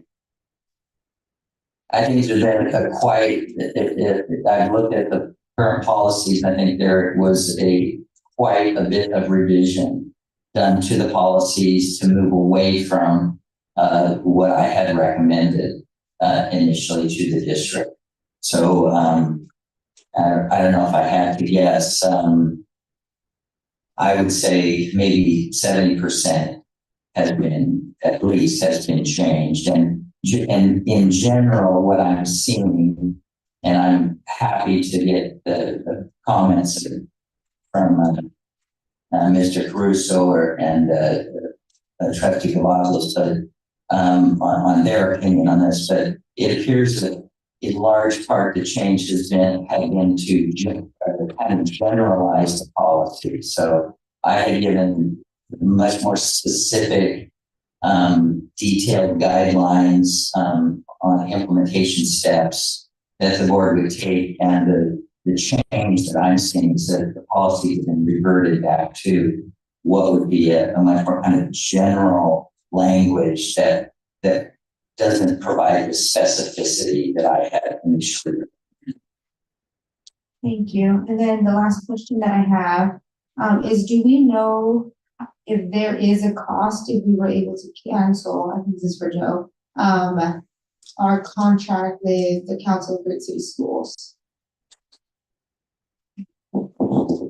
Madam President, if I could, thank you very much. John Ozaki, General Counsel. I just need to advise the board respectfully that the agreement we have with the Council of Great City Schools is not on before you for any deliberation or action. So it'd be my advice not to ask any questions or discuss any terms of what you want to do or may want to do with that agreement.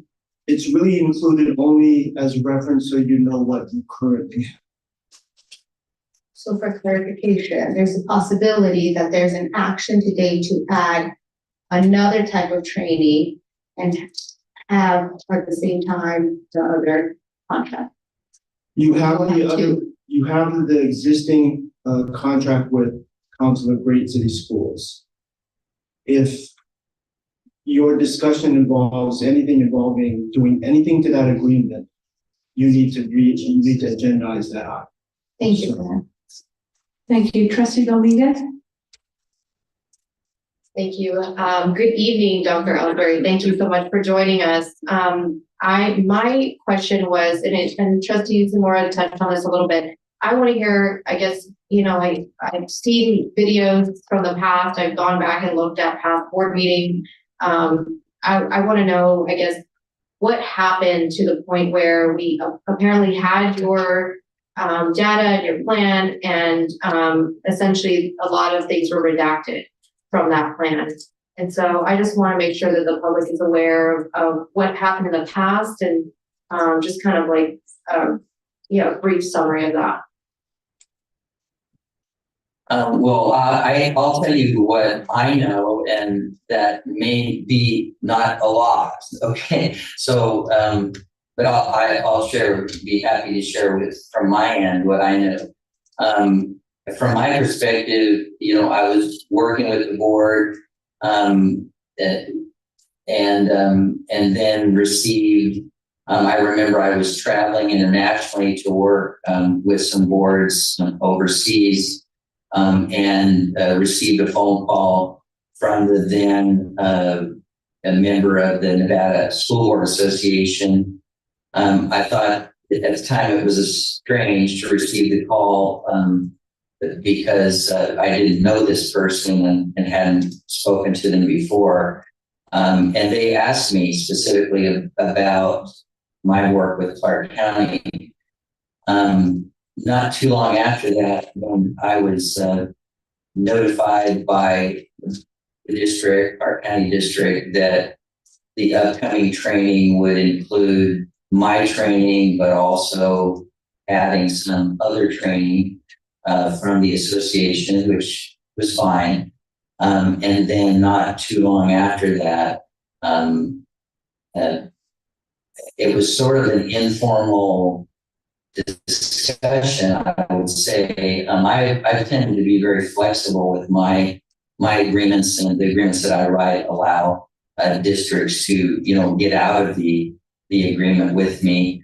I've always felt like if the district isn't interested in using balanced governance, then I don't want to press that. I don't want to force them to pay for something they don't want. And quite frankly, and I say this very humbly, I really don't want the district saying that they're using balanced governance if they're not using it. And so I just kind of backed away and was not invited then to continue the training or to move forward with any additional training. And that's kind of all I knew about it from my perspective. Okay, I don't see anybody else in the queue. Trustee Baron, and then I'm also I've noted Trustee Henry as well. Dr. Oliver, it's good to see you again.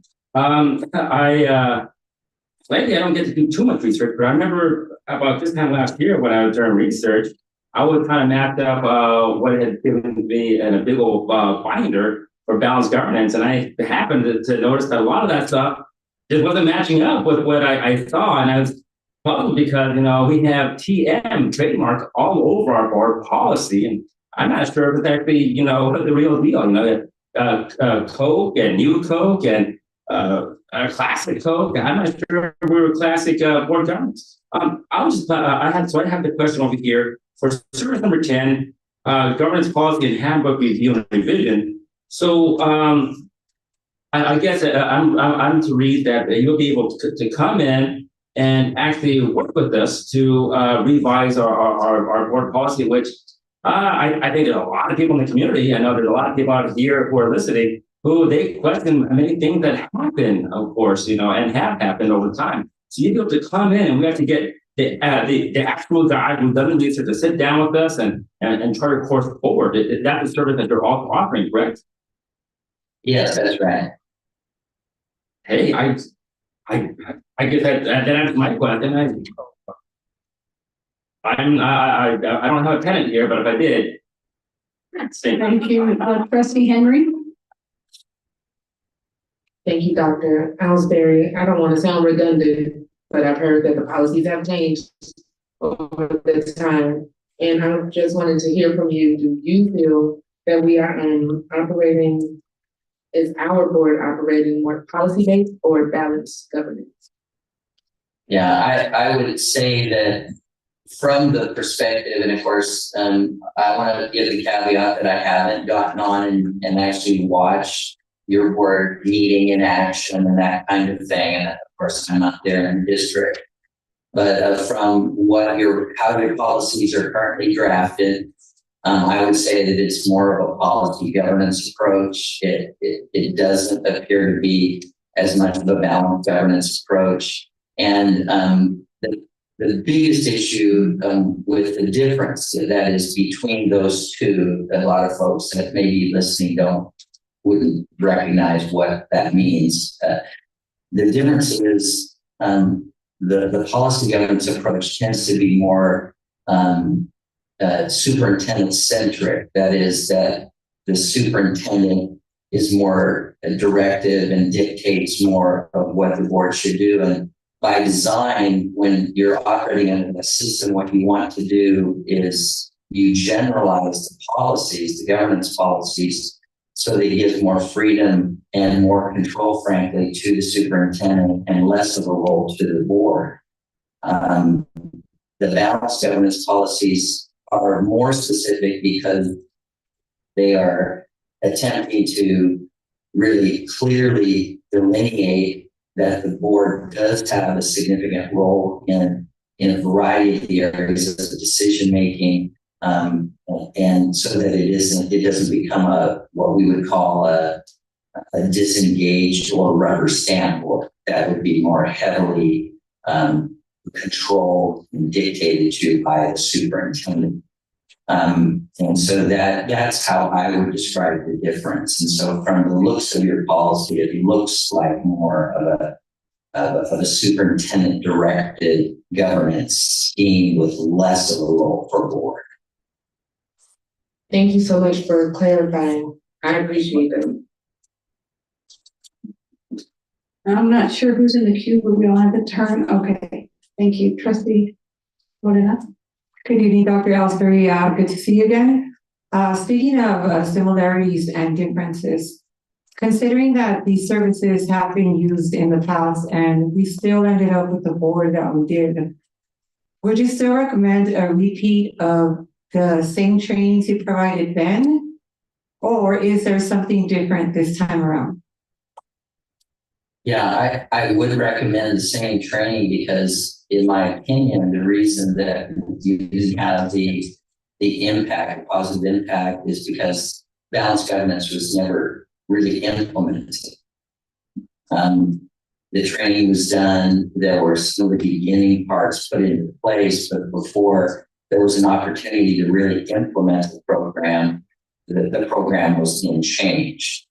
And so, you know, with any program, that's the way it's going to be, that if the board and the district is not committed to following the program, then you're not going to reap the benefits from it. So I believe that's why it didn't work the first time.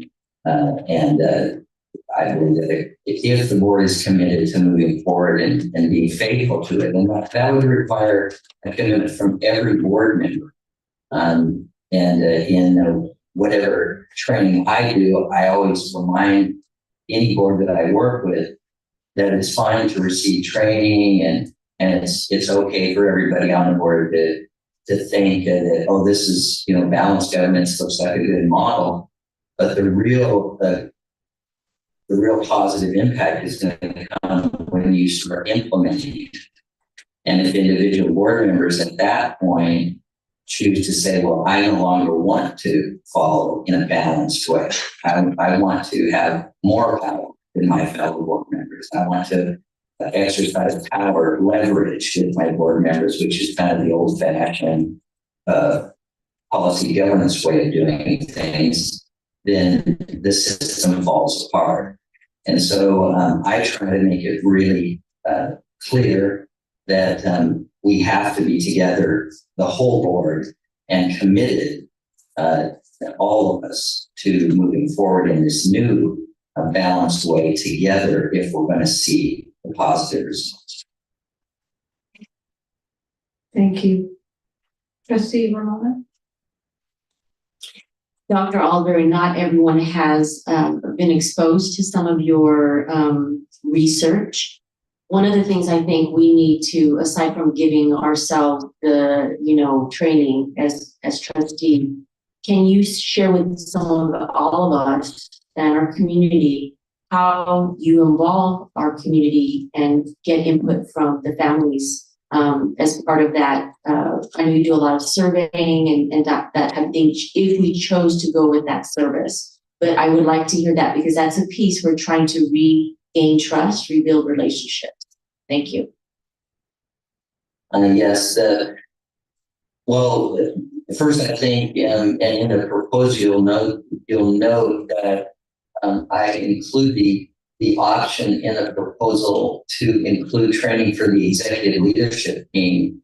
So as a first step, it's not enough for the board to commit to a balanced governance approach, this effective approach. But second, the superintendent has to commit to it. If you don't have a superintendent who's interested in, serving in particular roles that in our research we found to be effective, then again, it won't work. And so that's the first step. And it's very easy for superintendents to circumvent the balanced governance approach if they just choose not to follow it.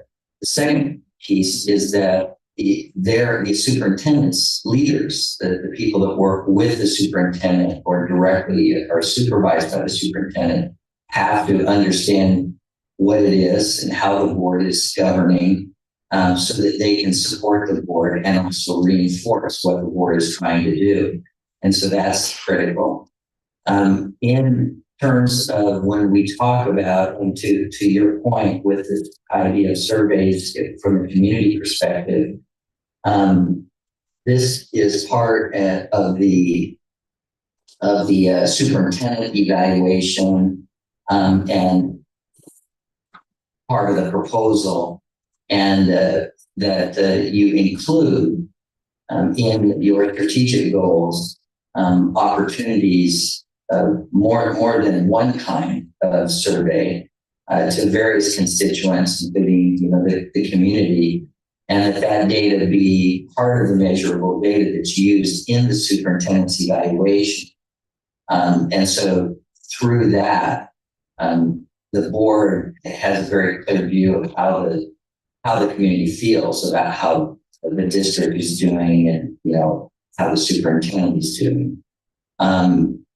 And the evaluation itself, which I'm offering, is very different than a typical superintendent evaluation or a typical board evaluation, in that rather than asking relatively generic questions like, how is the superintendent's leadership strong, the superintendent's leadership is strong, it's medium, it's weak. These are kind of general questions that don't give us a lot of specifics on what is strong or what is weak or what is moderate about the leadership, or what specifically needs to change about the leadership. The different in my model, the evaluation gives, first of all, insists on there being data, including from the community, that's brought into that. And then secondly, that the evaluation tool itself is very directly designed to measure progress on strategic goals that you've identified as the most important ones, with accompanying measurable data that go along with that the board and superintendent have agreed to in advance. And so that's where the surveying element would come in. Thank you. Trustee Cavazos? Thank you. And I don't know how much time we have to talk to the consultants, so I'll try to make this as brief, Dr. Osbury, as possible. During a recent training in Reno that I believe all 4 new trustees attended, plus 3 of our experienced trustees, you and President Beth Smith of the School Board of Washington County, and also was the superintendent, Joe Ernst, I believe. You presented a 3-pronged presentation of the perspectives from each of you on how you successfully used balanced governance to select a new superintendent. Can you give us a brief overview of that? Because I've never seen anything like that. And as you know, this board, one of our largest tasks, the most important task we're going to have coming up, is to select a new superintendent very shortly. So if you wouldn't mind, I'd be glad to hear that. Sure. Yeah, thank you for asking about that. Certainly it was a great joy for me to be able to, I felt like the stars of that presentation were the board president and the superintendent. But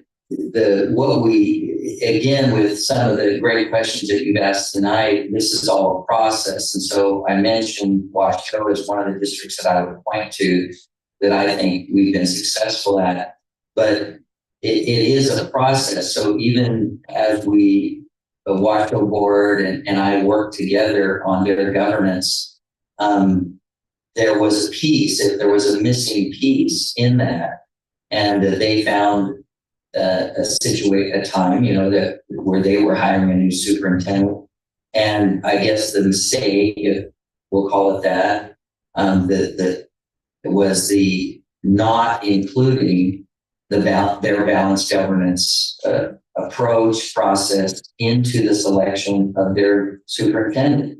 And so what happened was they picked a superintendent who didn't agree with balanced governance, who wanted to control the board, who didn't want the board to have a significant role in decision making. And as a result of that, with the work that the progress they made, they kind of stalled a little bit, I guess you would say.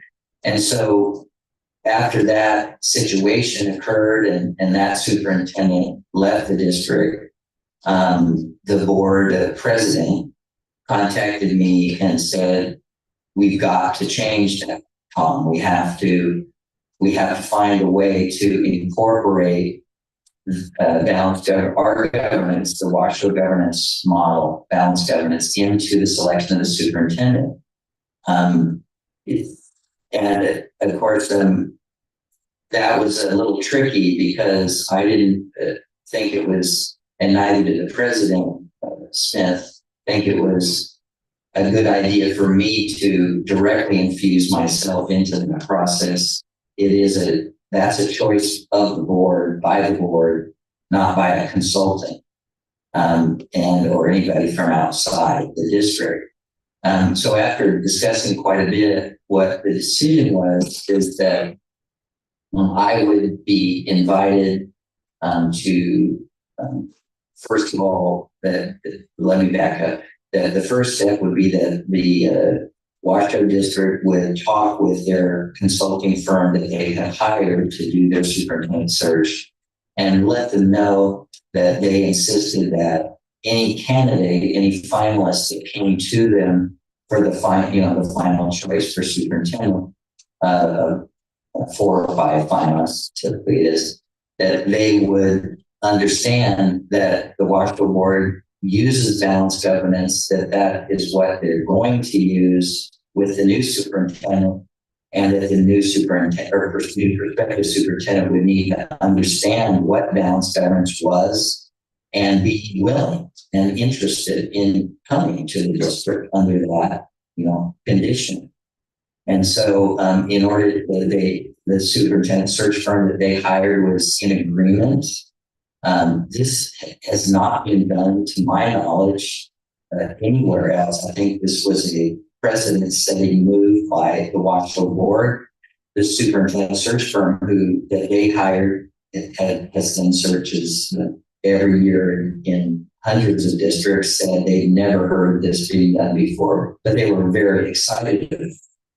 And so I met with them over virtually and trained them, explained to them through a training on balanced governance. They found it to be very much in sync with their beliefs, their values, what they hope for their new candidates that work with their company. And so then the next stage for my part was that I was then asked to individually provide one-on-one training to the 5 finalists for the job. That was optional. The finalists did not have to accept the training. And that training was done completely privately. It was just between me and those candidates. And I did not communicate in any way to the Washoe District, any of the board members, the president, or anyone else about that training or anything that was discussed or any response or reaction I had. I didn't give any suggestion or recommendation on who the board should hire at all. The idea was simply to allow the finalists to understand, because it's a two-way street, that they don't want to accept a job where they can't live with that style of governance. And so, in fact, one of the candidates removed themselves from candidacy after the training. Now, none of us know whether they did that because they realized it wasn't a good fit for them. We don't know that. But that's how we did that. In addition to that, the board included questions in their interview question about balanced governance approach to governing, and to try to ascertain whether the candidates were open to that governance model and could work within that governance model. So that's a very short version. President Smith is very meticulous and very detail oriented, as you probably remember. Trustee Galasso, I think she had 30 steps that were something like that in it, and there's a PowerPoint, that shows all those. But that's a summary. And if I missed something, let me know. I can expand further. But I think that was generally my role. Thank you so much, Dr. Osbury. And we were able, Trustee Smonte Adams and myself and Joe, to bring the packets from that presentation and to provide them to all the trustees. I believe they all have that now. And so thank you very much for that. Thank you. Trustee Henry?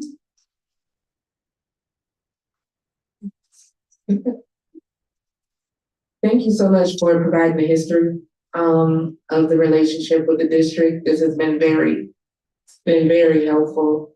Is it possible to get a copy of the policies that you intended for this board to be operating under before you got a co-author? Because that would be helpful. Yeah, I think that, I'll look through my files and see if I still have a copy of them. I probably do, but I'm wondering if I could, I don't know, maybe Joe Caruso would have this answer. Is there any, do you save any of those policies from the past, Joe, or are those just deleted when there's revisions made and they're lost to history? Because you might have, I'm just saying, so if you've already got them, if you can roll back to 5 years ago, when those were in place or so, you could more directly, link that to the board members. But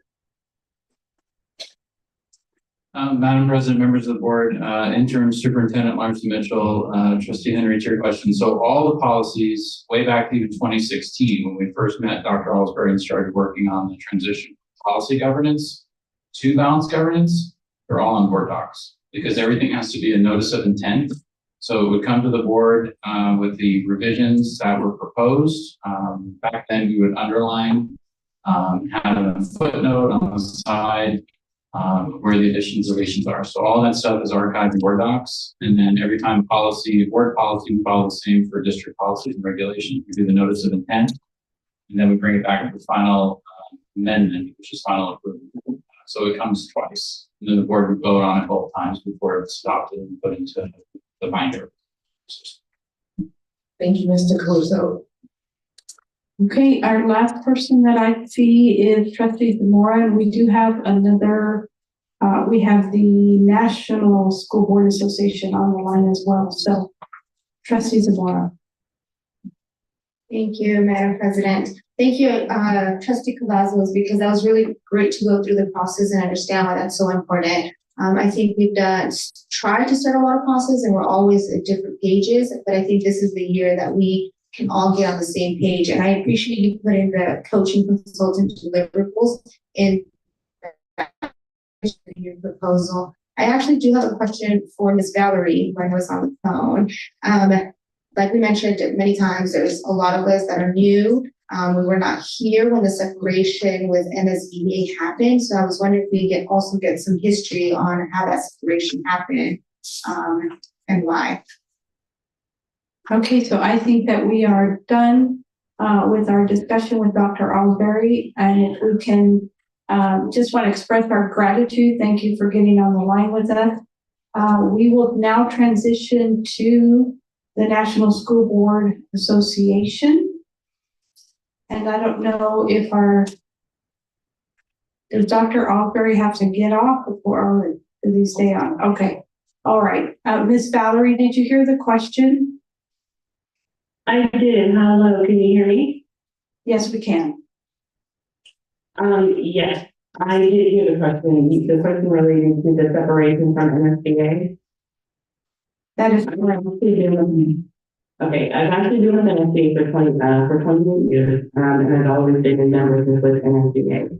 To my recollection, it was just a board decision. There was not a particular situation or issue that came about. The members of the MSBA is a district decision. And so there was no communication that indicated there was any particular reason. I think it was been a board decision at that time. Thank you for that. And Jill, to clarify, that was in 2005?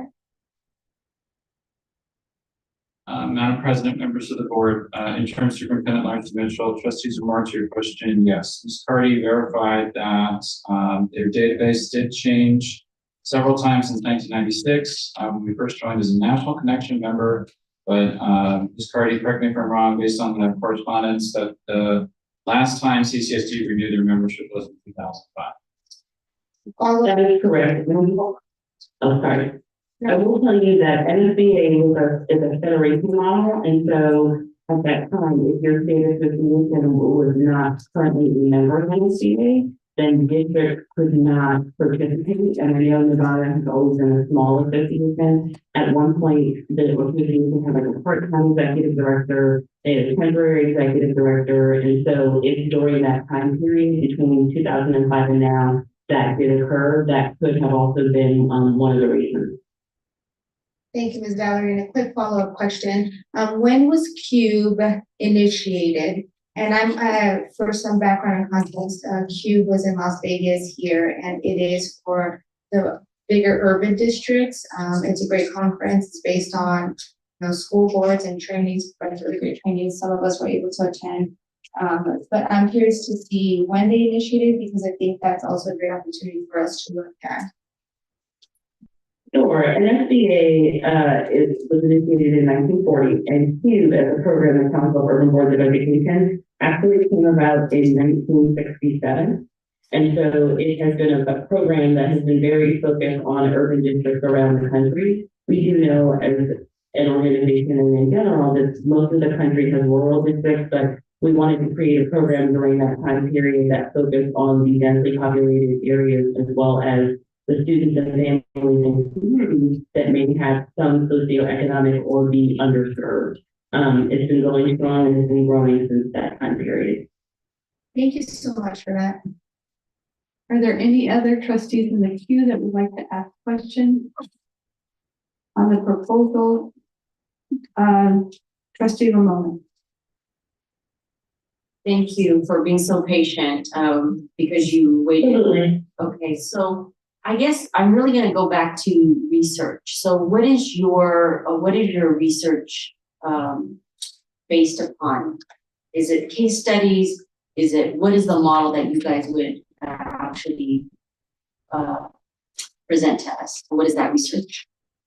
You're talking in terms of the key work of school boards, or is it just the training in general? I want to just kind of clarify for that.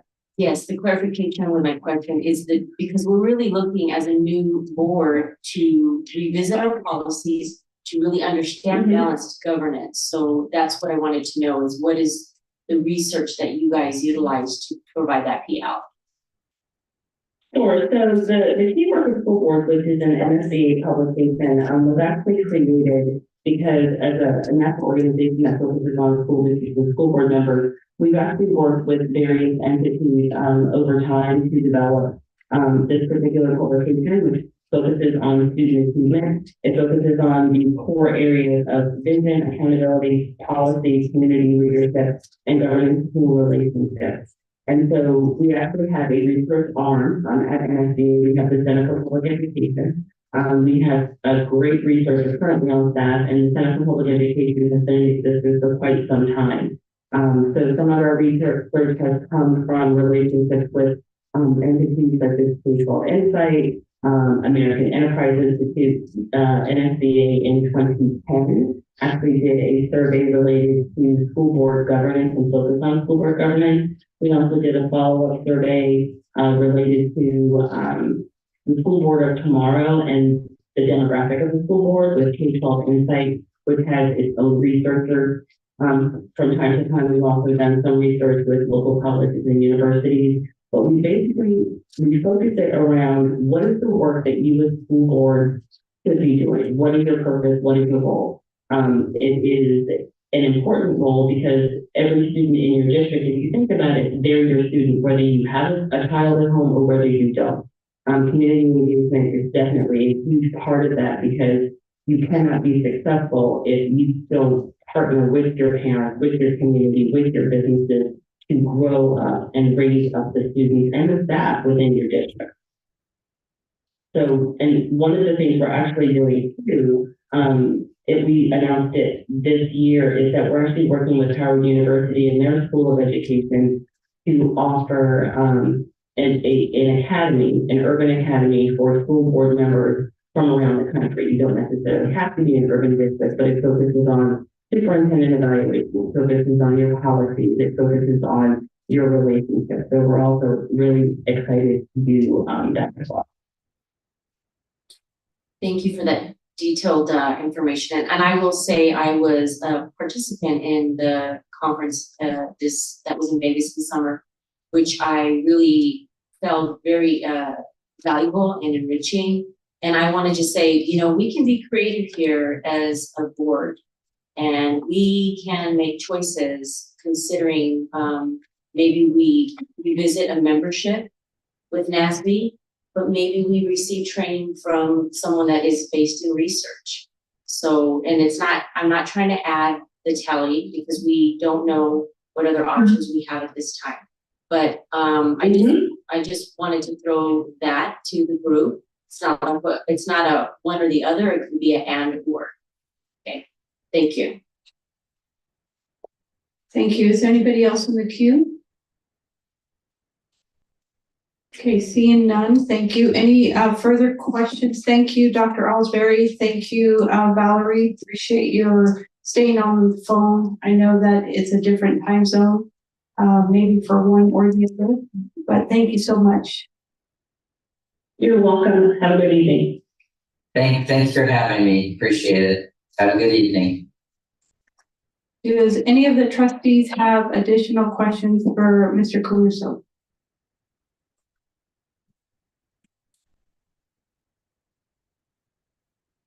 Yeah, trustee Cavazos, I think, no. Trustee Dominguez. My question was directed for our attorney. So just to be clear, the vote that the motion that we put today will not affect the contract that we currently have with Greater Cities. And that needs to be different. Yes, thank you very much. John Obzaki, General Counsel for the record. Yes, that's absolutely correct. If there's an intent to do anything in regard to the agreement with the Council of Greater City Schools, it would simply be, let's put this on the next agenda. Trustee Johnson? Yeah, similar line, I think this is, I guess this is the place, is this the place we can have some discussion about what we want to do next? That is accurate, as long as what our legal counsel said, it's not covering the Council of Great City Schools. Absolutely. So I'm going to choose my words carefully because I want to make sure that we, stay within, say, if I won't go run afoul of the law. Maybe we have the wrong order of operations, right? Because if there's something that needs to be undone, and if we take an action today and it adds on to the thing that we already have, and we're unsure if we can undo what we already have, then we end up in a position where we have two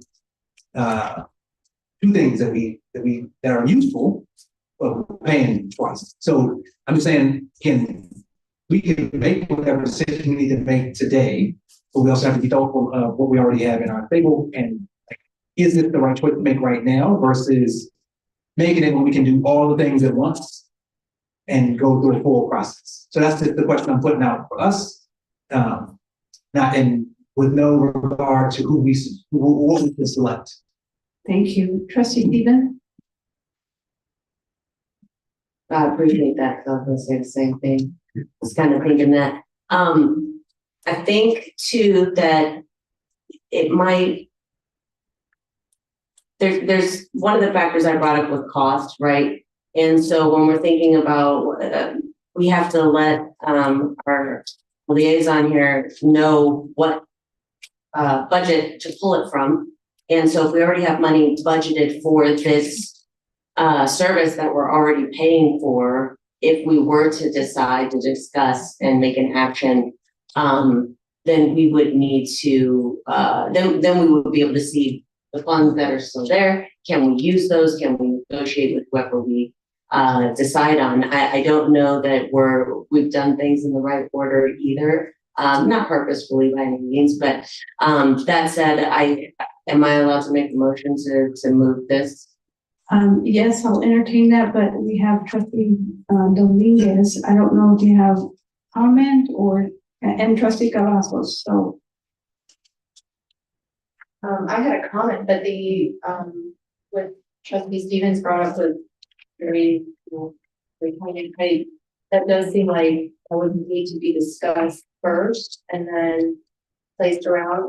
But I'm also kind of torn because we do have a superintendent search. We do have a lot of things coming up.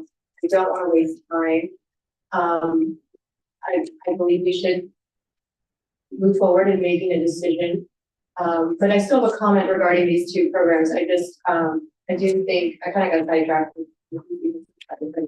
I do think we should make a decision today based on our governance, and then at a later time, as the attorney advised, decide on their solutions. Thank you. Trustee Cavazos. Thank you. And I'm going to echo both Trustee Stevens and Trustee Dominguez. And I want to remind the board that our balanced governance and our governance model is going to affect everything that we do going forward. So as our attorney pointed out, we do have to be cognizant of the fact that that is a separate entity and a separate thing.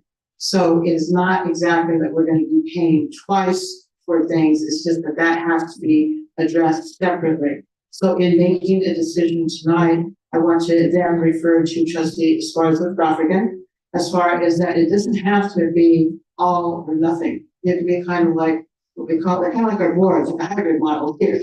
So, we can look at rejoining an SBA, which I'm highly in favor of. They have a lot of great services they're offering.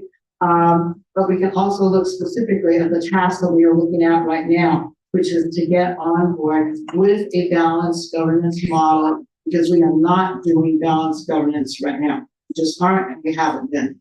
So I would be advocating for selecting and making a motion, selecting Dr. Ellsbury. And I would like to make a motion at this time to accept his proposal. And Joe, you're going to have to help me out with this so that I'm worded incorrectly. And to request that we also include in that motion a budget request. So is there anything I'd like? I have Trustee Stevens on her motion first, so okay. And then I will accept the second if it matches. And I know that I have that's right, Trustee Barone in the queue. Do you have a question or did you have a comment? Well, I have a question that has to be for us to consider in person. Right now, what our situation is, we're in a triage.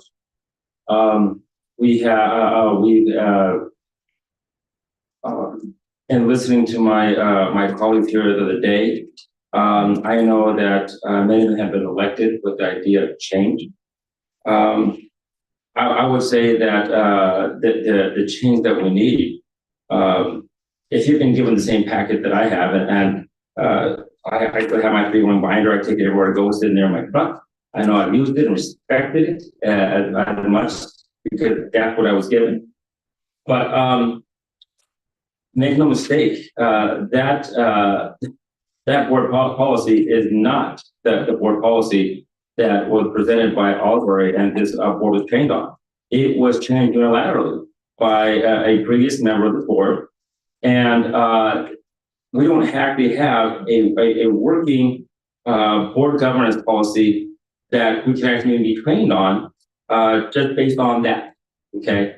I think right now the wise course of action would be to accept this proposal by Dr. Albury so we could actually get to a bona fide, definitely research-based board policy, board governance policy that we could begin to put into effect, begin to implement, and each and every one of us study it and actually put it into action.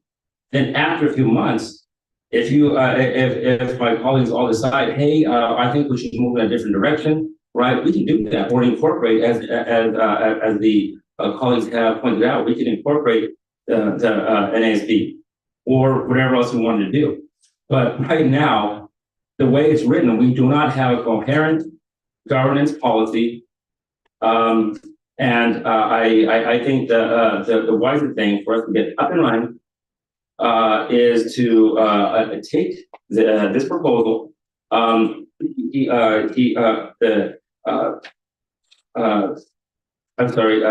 Stephen made a fantastic point to which was that the fellow is actually willing to work with us hand in hand and even negotiate the price of them.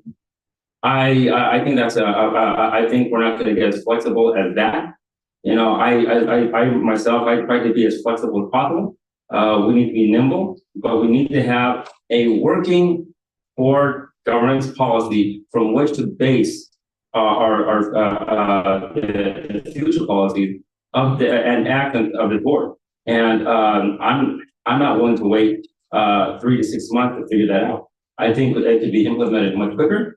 And if there were such thing as a third, I think I would be 30 months. But I guess we don't need it. Thank you. Are there any more comments from trustees and Trustee Dominguez? Sorry, I did have a comment and then I diverted a little. So I guess my comment is to the new board. I did a lot of extensive research on this. I've read Dr. Albury's book, Balanced Governance, and I was pretty impressed by having the superintendent have a matrix of an evaluation. All of the things he provided, it wasn't just it wasn't just like a fill in the box kind of a thing. It went deep into evaluating the superintendent. So I thought that was very impressive. All of his data was very, very, very specific, very detail oriented. Even going into the data that we receive and how we tell the board what data and how to place the data and how to orient the data to us. As we previously saw with the graduation rates data, I mean, there's things that we can do that just forces us to go through all of that processes. I did read AJ Crabell's book, also great on our behalf, and his message was, it really touched on adult behavior, and so I didn't see anything wrong with the message. I just I didn't see as profound of a research that I received from Dr. Ellsbury's data and Dr. Ellsbury's book, and saw the extensive research he has behind him. As far as the National Schools Board Association, I do want to remind the board there was a letter in September 29, 2021 that is a 6-page letter that the National School Board Association sent out to the president. And I mean, in this, there's one part here, acts of malice, violence, threats against public school officials have increased the classification of heinous actions that could be equivalent to a form of domestic terrorism and hate crimes. Essentially was labeling parents as domestic terrorists. And I do want to, give them some credit. A month later, they did send out another letter to all their members saying that they regret and apologize for that letter. But that letter did go out to the Attorney General, Merrick Garland, And it did create a federal resource funds to go after parents for speaking at the boards. So I would caution my colleagues to have the National School Board Association develop our governance policies. If we want to discuss the membership later, that's fine. But I would highly encourage, I highly encourage Dr. Ellsbury. I cannot tell what side of the aisle he is from. I cannot tell what ideology he is, and I like that about him. I like that he is balanced as a person, and he tries to maintain that. And his models really show no matter what part of the aisle you have, you still have a balance, and it retains our power as a board so that we have the power and not the superintendent. And so I definitely want to make sure that we retain that. So thank you. Thank you. Trustee Spartan-Strofferman. Okay, I'll try to make it brief. I appreciate, Trustee Dominguez, your comments, to bring a different perspective because we get an abundance of documents to read through. And I think that's important that you highlighted that for us to consider with all things. And I appreciated your last comment because we witnessed the change of power. And we see a consequence of that. So what I want to bring is back our attention to, we expect our classroom teachers and our administrators and every educator to use research-based practices. And so I think we need to really hold our own selves accountable to doing the same. And because we don't have anything different, I pulled up the governance policy we have. That's what we do. GP 17, item number 3. I want to remind us as a board, it states currently that we should be including an extensive board policy review shall be conducted every 2 years following the legislative session to ensure compliance with legislative changes. We are coming up on that. It is time. What an opportunity for us to take the moment and seize it and get it right. So I don't know if there was a second to Trustee Stevens' motion. No, he didn't make it. He didn't make the motion. Yes, I'm gonna, if we're done that question, I'm going to, I think that Trustee Cavazos may be interested in doing the second, but Trustee Stevens, if you could make your motion, please. You don't want to do any more? Well, I know what I was gonna motion, but you guys have made some very good points. So I am going to make a motion, but it's gonna be a little, I have planned. I would like to make a motion to take our current contract with Greater City. But I want to add it to the next agenda. I want to. So, Oh, you can. John Oksaki, General Counsel, it's not my motion, so you can indicate, nothing's gonna happen. It's not decided that it's gonna be on the next agenda.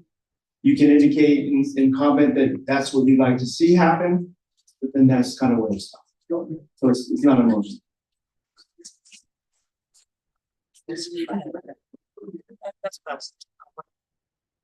No, we are in training, and so that's okay.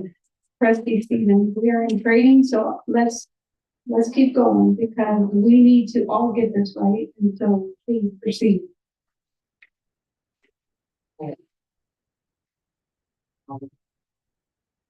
Okay. I have Linda. I'm sorry. So I just want to make, let's stop for a second. So I think that Trustee Stevens, I want to make sure that I understood. You would like to see our Council of Great City Schools to be put on another agenda. The next one. Okay, that's what I heard. For discussion, possible action. And so that's the direction that we're giving to our board liaison to be able to do that. Now, I believe that's the direction. Now, Trustee, would you like to make a motion for anything else? Trustee, yeah, okay. Then I'm going to have Trustee Cavazos. I'm going to repeat my previous motion, and that was to accept the proposal from Dr. Ellsbury at this time, and to also request that there be a budget request for this item entered into.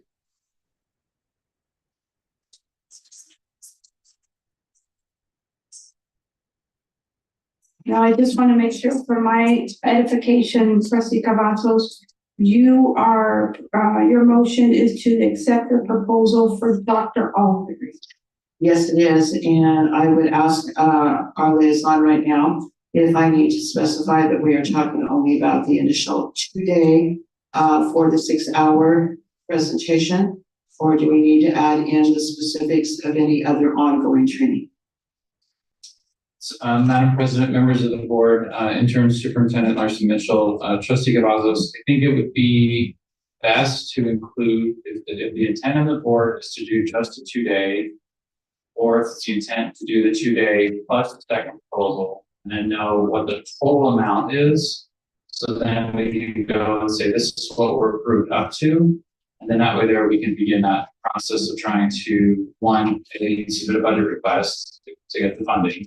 And then B, reach out to Dr. Albury and say we need to start working on some dates to start getting some training together. So right now, not knowing which path you want to take really depends on how much the path you take also equals how much you want to spend. I just need to know that amount.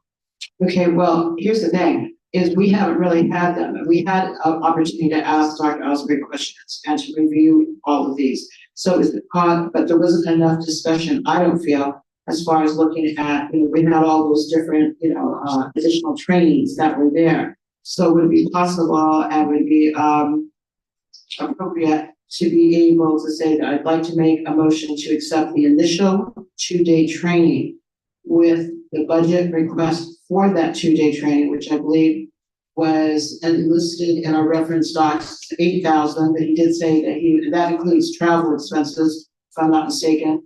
But with Trustee Stevens' inquiry, he also said that he'd be willing to negotiate for that.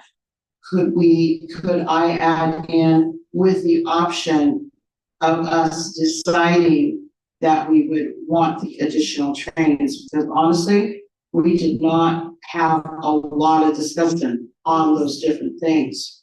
So can we word it like that, or would that be unwieldy because of the budget request?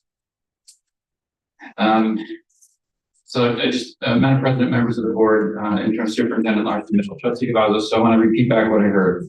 So the motion to approve the 2-day proposal for 8,000, but possibly include further training. I think that would, and I'm looking to Mr. Okazaki, because I think we need to specify in the motion the amount, so that we would have board approval to request the funding, because requesting funding from the general fund, we would need an actual amount of that for an approximate price. Donald Zaki, General Counsel, for the record, the motion has to be for an action tonight that's set. So in other words, you can accept the agreement for 2 days. You cannot say, and then if we decide to go further, because to go further, you'd have to bring it back to the board to decide to go further. So if really the only thing I think the safest way to do this tonight for these 2 vendors is to go with one of the agreements. If you want to go with one of the 2-day, go with the 2-day. If you want the long one, go with the long. I thank you, Council, and again, thank you for expert advice. So having heard that, I would like to go ahead and make a motion to accept Dr. Albury's proposal. And I'm going to depend on Joe. I can't remember all your phraseology, Joe. Basically, to request the budget proposal, including all the other different, what he called the different trainings that were listed 1 through, I don't remember, deliverables. And at Madam President's discretion, since we didn't have a lot of discussion on that, can we have that motion, as we've done before, on the floor and allow my colleagues to ask some questions to clarify? Yes, and so, Mr. Caruso, what did you hear? I want to make sure. Thank you for saying that. Madam President, members of the board, Interim Superintendent Larson Mitchell. So Trustee Cavazos, and I apologize, and it's just, I need to make sure I have it in my brain. So when you say the proposal, the 2-day proposal is $8,000. The second proposal is $70,000. So total is 78. So if the idea is to accept the 2-day plus accept the second proposal, then the motion would be to authorize me to submit a budget request for $78,000 per proposal. My question is if all of those items are what the board wants, and I think I'm understanding correctly, I think having more time to understand what specifically the board wants on those items, because like Dr. Alsbury said, the superintendent evaluation, and that's going to be down the road. So to pay $5,000 up front for that, plus the implementation service 9, which is the evaluation implementation, 14,000, that may be a year from now. So I think I just need to know clarity wise, just to know exactly, because right now there's not the funding set aside for this. So just to know exactly what to ask. Okay, thank you, Joe. And so what I'd like to do at this time is I'd like to leave the motion on the floor, but to, I don't think the correct term is to table it, but to hold it on the floor, but giving deferment to the rest of my colleagues to be able to discuss this so that I may amend the motion if needed. Okay, I think, trustee Zamora. Oh, trustee Dominguez. Thank you, Madam President. If I could provide some advice, maybe we should approve the 2-day training and then for a later or our next, maybe even later this month, set aside the comprehensive board governance service proposal portion of this. And that way we can discuss a timeline of what basically an a la carte. So what we need, how we would like it. And so that would probably give us time to be able to dive in and see, do we need all of these services? And I really appreciate Dr. Alsbury's, like willingness to be very frugal with us and have allow us to cut out some things so that I really appreciate that. So if I could advise, we could change the motion to only do the 2-day training with the comprehensive board governance service proposal moved to a later time this month. Okay, this is what I, yes. And that's exactly what I was trying to do. The very first motion was just for the 2-day 8,000 with the budget request to be for the 8,000 that is quoted right now. Recognizing that Dr. Alsbury did say today that he would be open to negotiating that and making the budget request for that. So that was my original one. Then, not like it was your fault, Mr. Crusoe.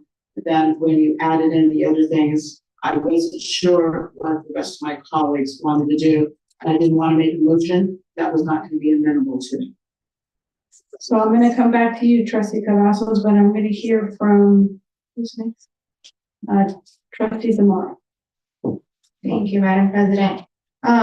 Trustee Cavazos, I know you mentioned that Dr. Alsbury, we're praising him on what he did with Washoe County and doing the superintendent process. I'm not sure if I missed it, and someone can correct me if I'm wrong. The 2-day training does not include that.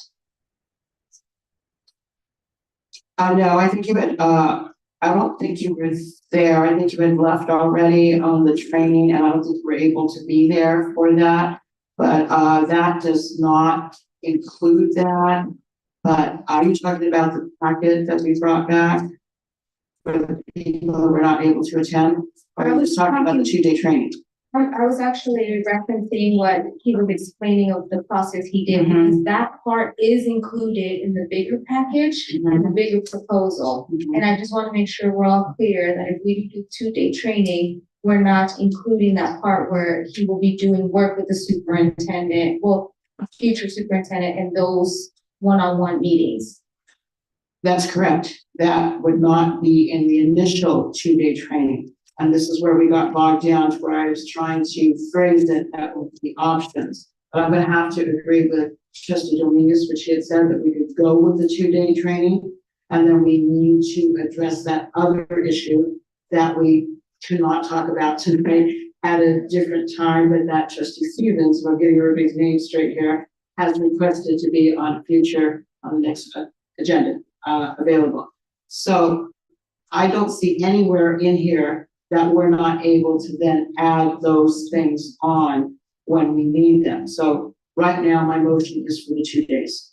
Thank you for clarifying that. Thank you. Who else is in the queue?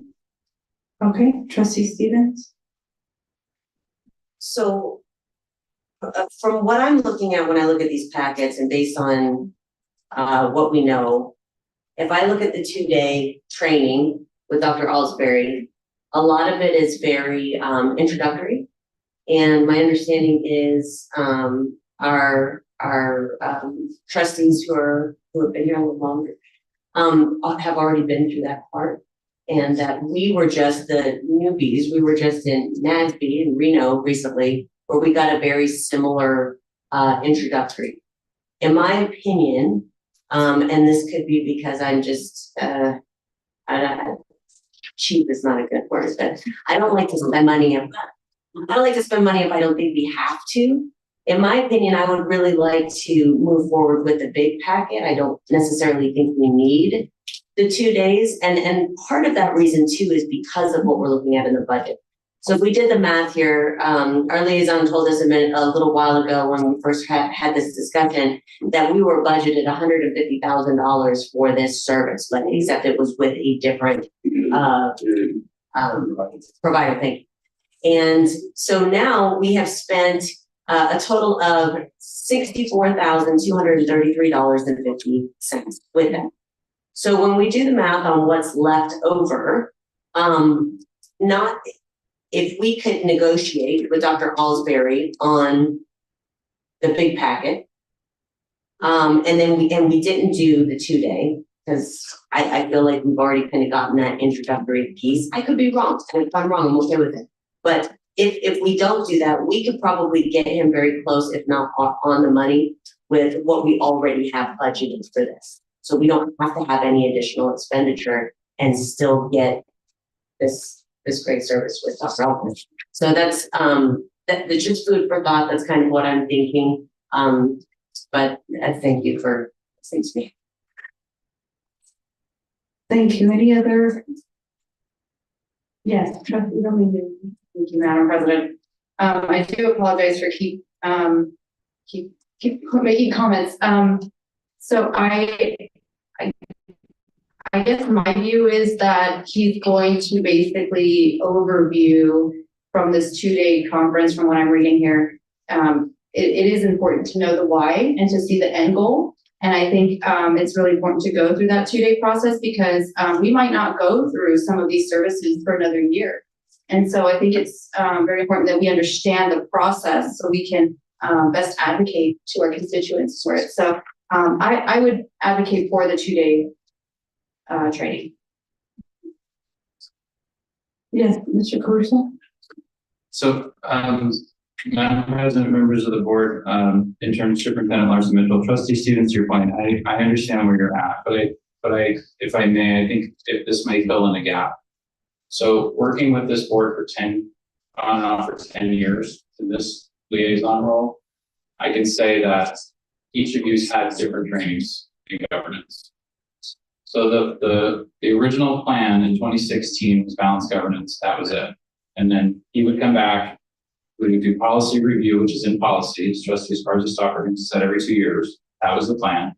There's a model for the policy review, and there's also in there where it's required that you do balanced governance training. That was the plan. In 2017, we did a full executive leadership training. The whole board was there in the room with Dr. Alsbury, and this is balanced governance. You will follow balanced governance. We went away from that. 2020, we brought him back. He did the training for that group of members that came on the board in that election. So they were given onboarding in November. They received their training, and then 21, they started their 4-year term. 22, we had Trustee Bustamante Adams and Trustee Zamora come on board. The Nevada Association of School Boards, as Dr. Alsbury said, went a different direction. So there was 2 different governance model trainers that they brought in. And those are who trained Trustee Bustamante Adams and Trustee Zamora, if you remember the depths. So that was that piece. So everyone's kind of had a different set. And then fast forward to the appointeds, in 2024, they were trained by Council Grid City Schools. So you really have so many different models that you've been trained with in the last decade that, and I serve at the pleasure of the board, but I would almost say that it might be good to start from scratch, get everyone back on the same page.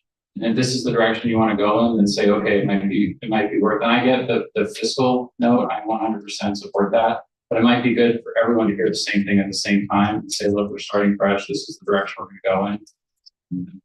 So I hope that helps give some backgrounds. Thank you. I think I have in the queue trustee, Morena. Yes.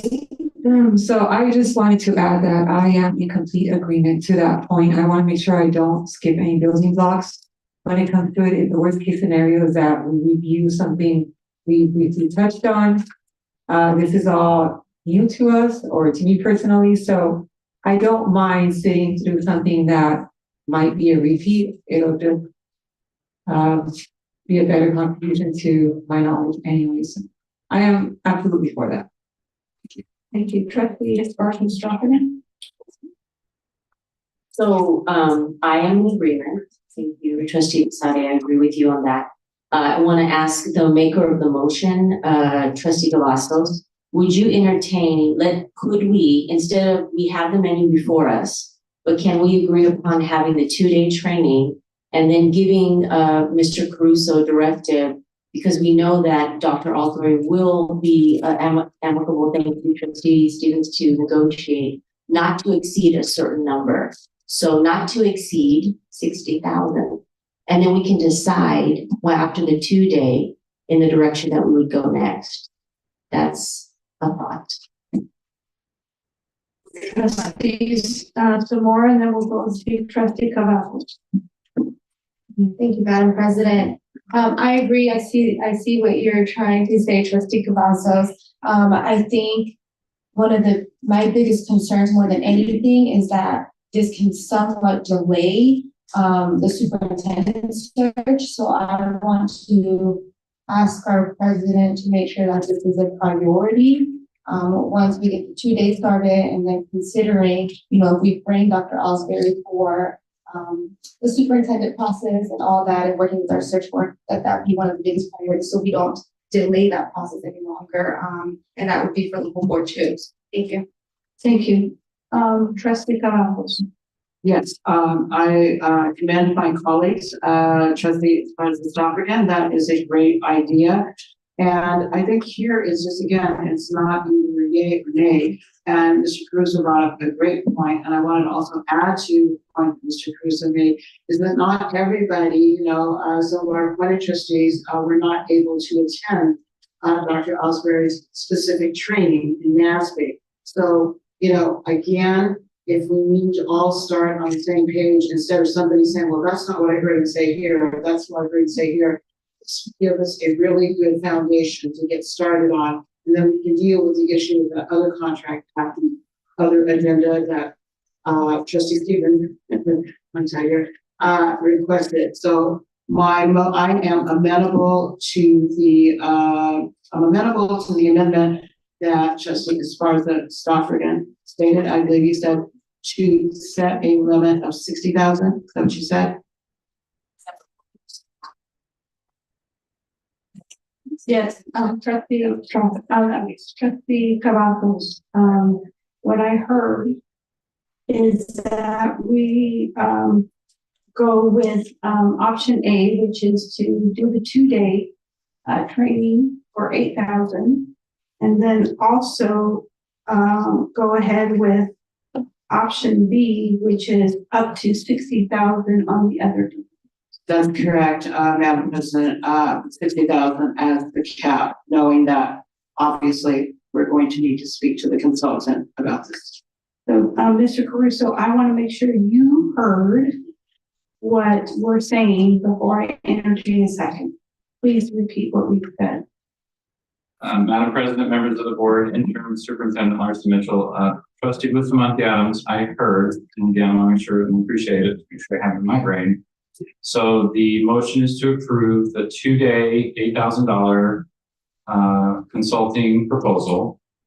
and for a total cap of 60,000 for services. That includes the 2-day plus any other services.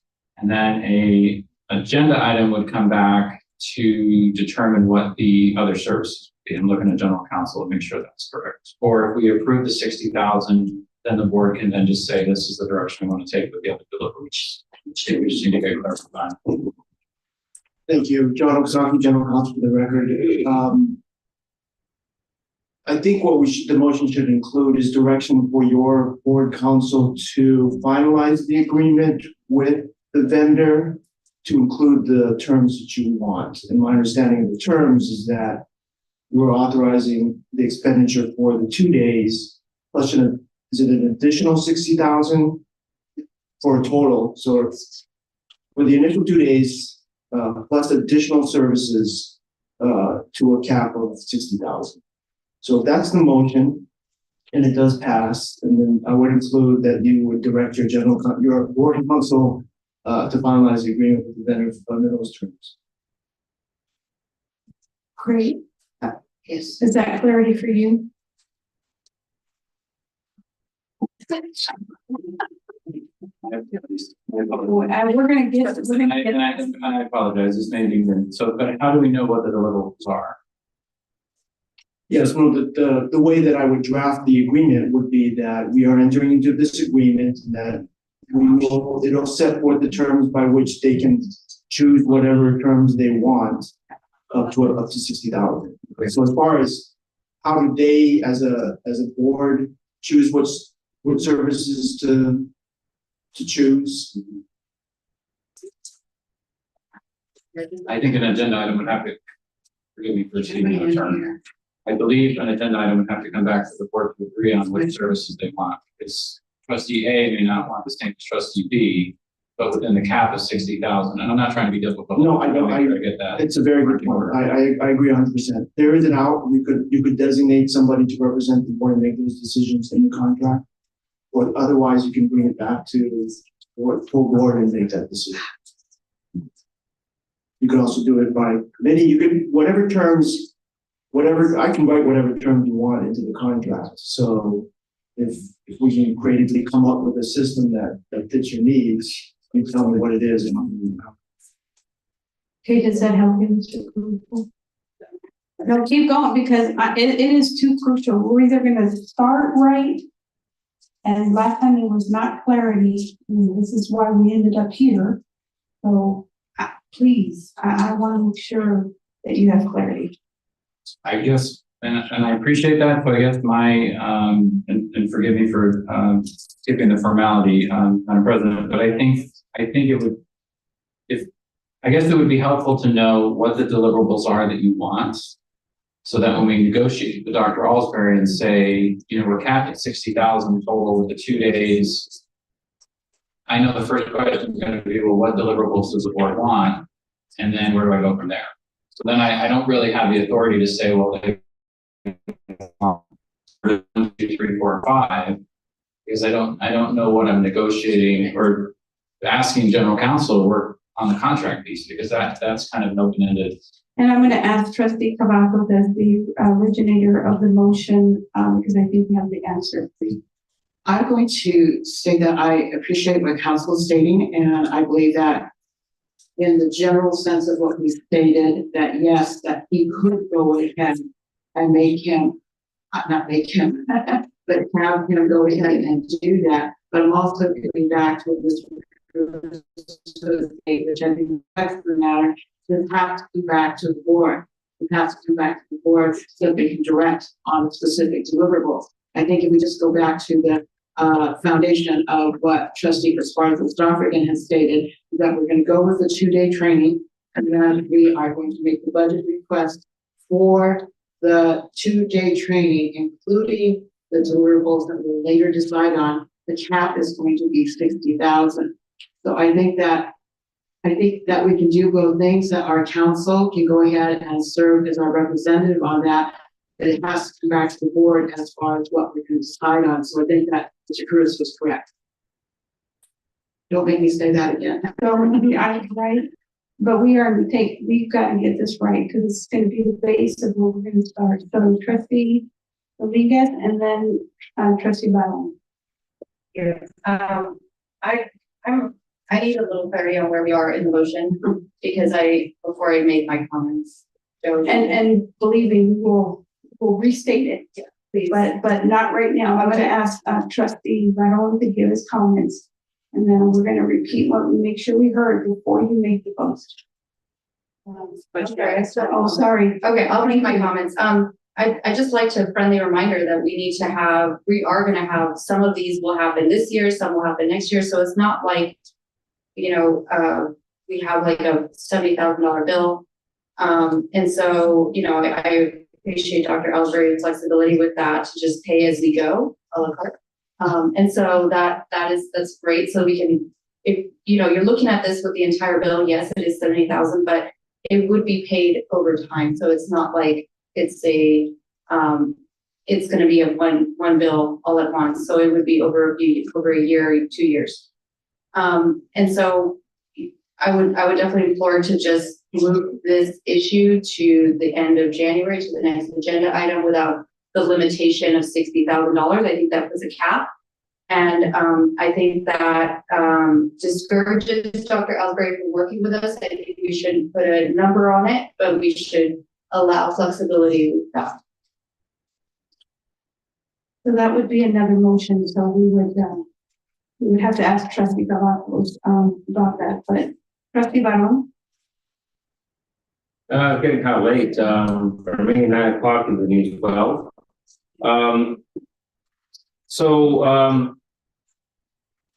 Both making a lot of sense. Well, I was going to suggest that we be presented by we approve this to get it through the gate there, and actually let Professor Ellsbury actually submit to us maybe 3 different packages, like the right now we do, and then like later on what we can do, and we come back in a couple of weeks and approve one of the packages. And of course, it wouldn't be that hard to pick. Again, as the very wise colleague pointed out, we're not going to need to do the superintendent evaluation anytime soon. And that's just one, like for instance, would be like the package that you put, hey, for next year, here would be like the year 2 part. I think he has enough experience that he could recommend to us what would be the deliverables he'd like to go through like right now, and we could probably definitely be under the $6,000, on these, and with the option for the phase 2. It's not like I need to go to the bathroom at that, but time is. I'm beginning to get kind of a little bit confused here. I've been a teacher for 30 years, and I'm hitting a wall here. That's just me. I'm beginning to hit a wall. And I don't take great notes anymore because I was trusting ChatGPT and it let me down. So I would prefer us to go ahead and approve this contract and then have and this almost sounds like another motion. And I don't want to go there because I don't want to go on an emotion. I think my head will probably explode. But I think we approve this, right? And we actually let Dr. Ellsbury present to us a couple of packages for phase 1 and phase 2, and that's just my wording. Did I do? I hope that was in the motion. No, I'm not going to, because we're going to stick with we do have a motion. Thank you so very much. So, trustee Zamora. Thank you, Madam President. I'm willing to second trustee Cavazos' motion. Tired. If she would just repeat it one last time, so I can make sure I'm doing second. I'm sorry. Which one would you like me to repeat? Okay. Isn't this the clerk's job to keep track? I'm just reminded by someone who I respect greatly that it does say that in the proposal, and this is just my comment, I'm not repeating the motion yet, okay? Selected deliverables from, let me put my glasses on. selected deliverables from the list provided in the proposal as designated by the board. It's already included in there. So my motion is to accept Dr. Alsbury's proposal, which includes the 2-day training with the selected deliverables to be decided by the board and for the budget request to be made for no more than a cap of 60,000, which does include the 2-day introductory training. We got there. I was just gonna say thank you. Okay, so I have a first from trustee Cavazos. I have a second from trustee Zamora. And thank you. I'm going to repeat it one more time for myself because it's to accept Dr. Ellsbury's proposal, which includes the 2-day and the ability to negotiate. I'm not saying the exact word, ability to negotiate the deliverable, determine deliverable, and that the budget be no more than 60,000 for both. Budget request. All right. So now we are going to cast our vote.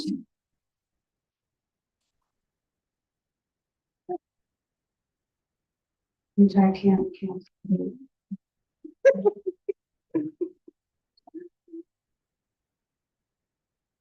I think someone mentioned food, it was on the motion. I'm sorry, but the thing doesn't let me cast my vote. Your voice work?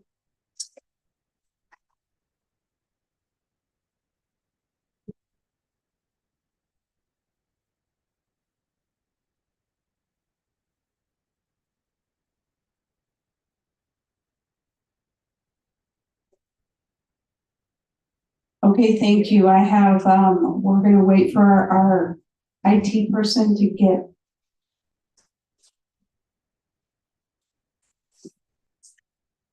Okay, I have a 7-0 on that.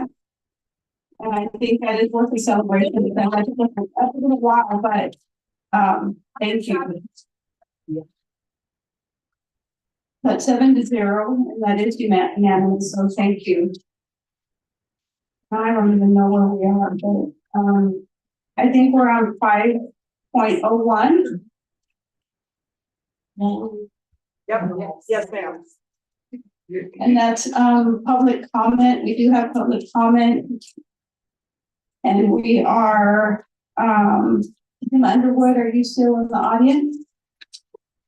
How about Dr. Beamel and then Vicki Tridell? Yeah. And then do we have a Miss Lomas? Okay, thank you.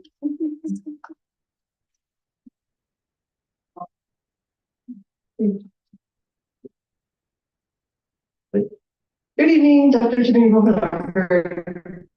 I have worked for some great administrators in my time in CCSD. Some, but the great ones have been fantastic, wonderful, amazing, hardworking, in the trenches with their teachers. My principal actually teaches a class with us, so he understands our day-to-day struggles in the literal sense. When I lament about the squirreliness of my freshmen, he understands exactly what I mean. The Review Journal published an article on December 19th that showcased the bloat of CCSD's administration. According to the numbers, the hiring of administrators outpaced teachers by 11%. Administrators are promoted up from the teacher ranks. Every time a bell rings, an administrator gets their office, and a classroom loses a teacher. It's kind of crazy if you think about it, because the promotion from within actually leads to losses for our students in the long run and more vacancies that need to be filled. Excuse me. I must also point out that a lot of these administrators are promoted up in the schools where they were teachers, which is not a great practice. And once upon a time, under different superintendents, this was not allowed. You had to leave your school of record and move to a new school where you could get a fresh start.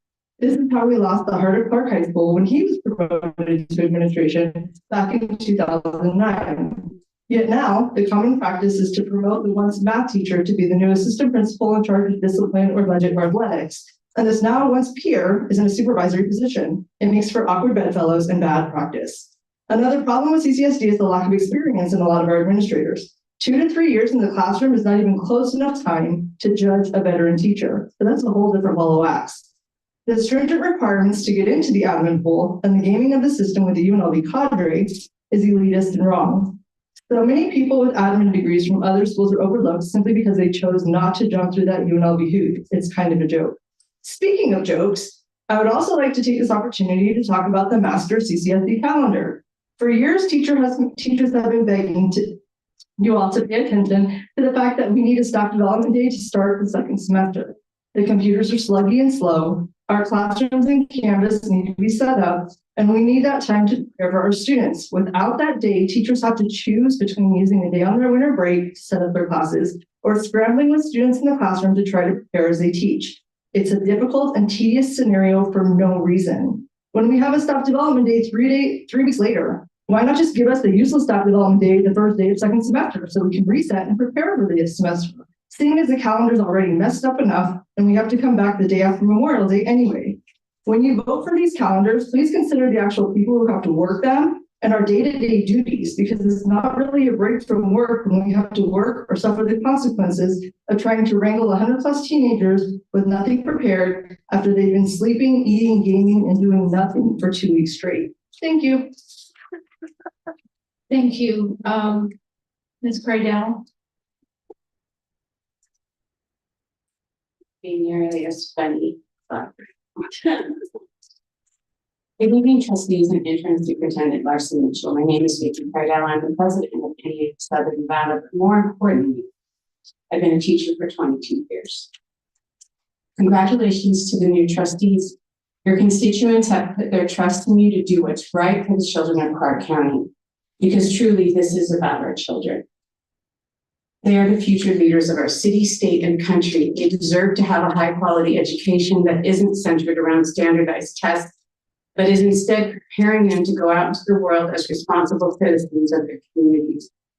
Next to educating our children, your next responsibility is to the adult staff who work in our schools. Your job is to make sure CCSD both recruits and retains highly qualified people. The district has not been doing a great job retaining licensed educators for a few years now. I want to give you some statistics that keep me awake at night. 55% of classroom educators are either considering leaving the profession or want to retire earlier than planned. A survey said 85% of teachers define their job as unsustainable. 75% of educators state that their jobs contribute to them experiencing more stress-related health issues. This board, more than any others in recent years, has an opportunity to get the district ship going in the right direction. You could hire a new superintendent who brings us all together, someone who leads with kindness but also has high expectations for every employee. You could undo some of the damage done by prior leaders and help us make our schools some of the best in the country. So we need you to lead by example, put agendas and politics aside, model meaningful discussions followed by concrete action. Go visit your schools, see what's happening for yourselves. We are all counting on you. Thank you. Thank you. Ms. Binder. Final.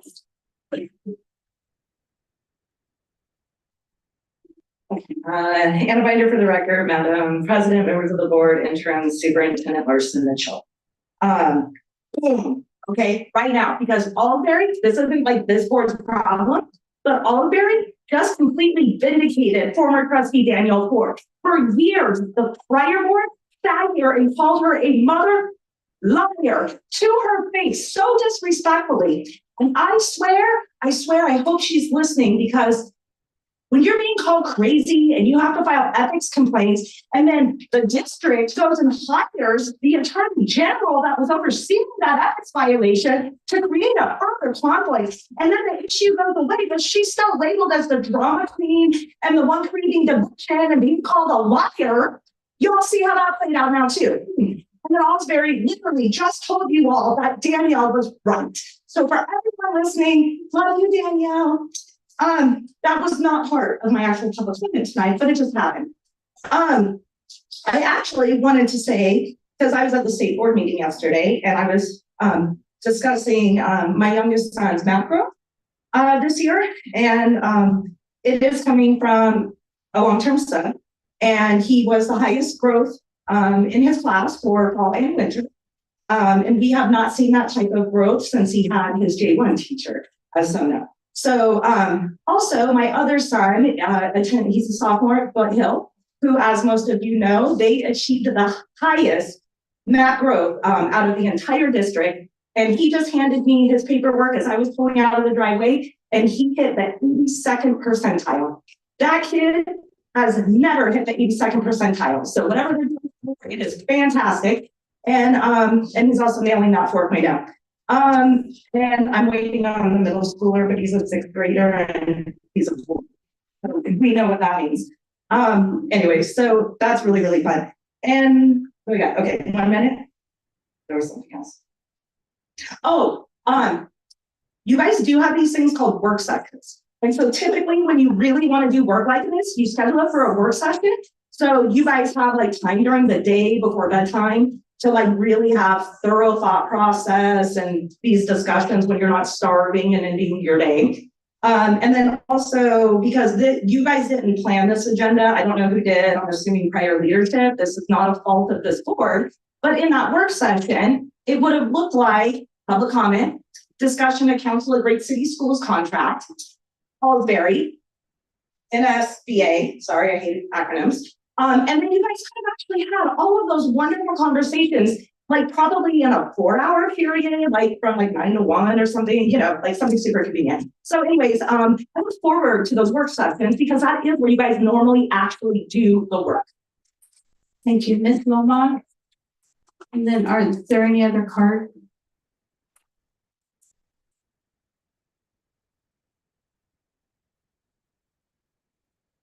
Good evening. I just came here today, really as a cry for help. I hope you all see my email I sent out to you. On December 3rd, my son was suspended from Wilmington Elementary.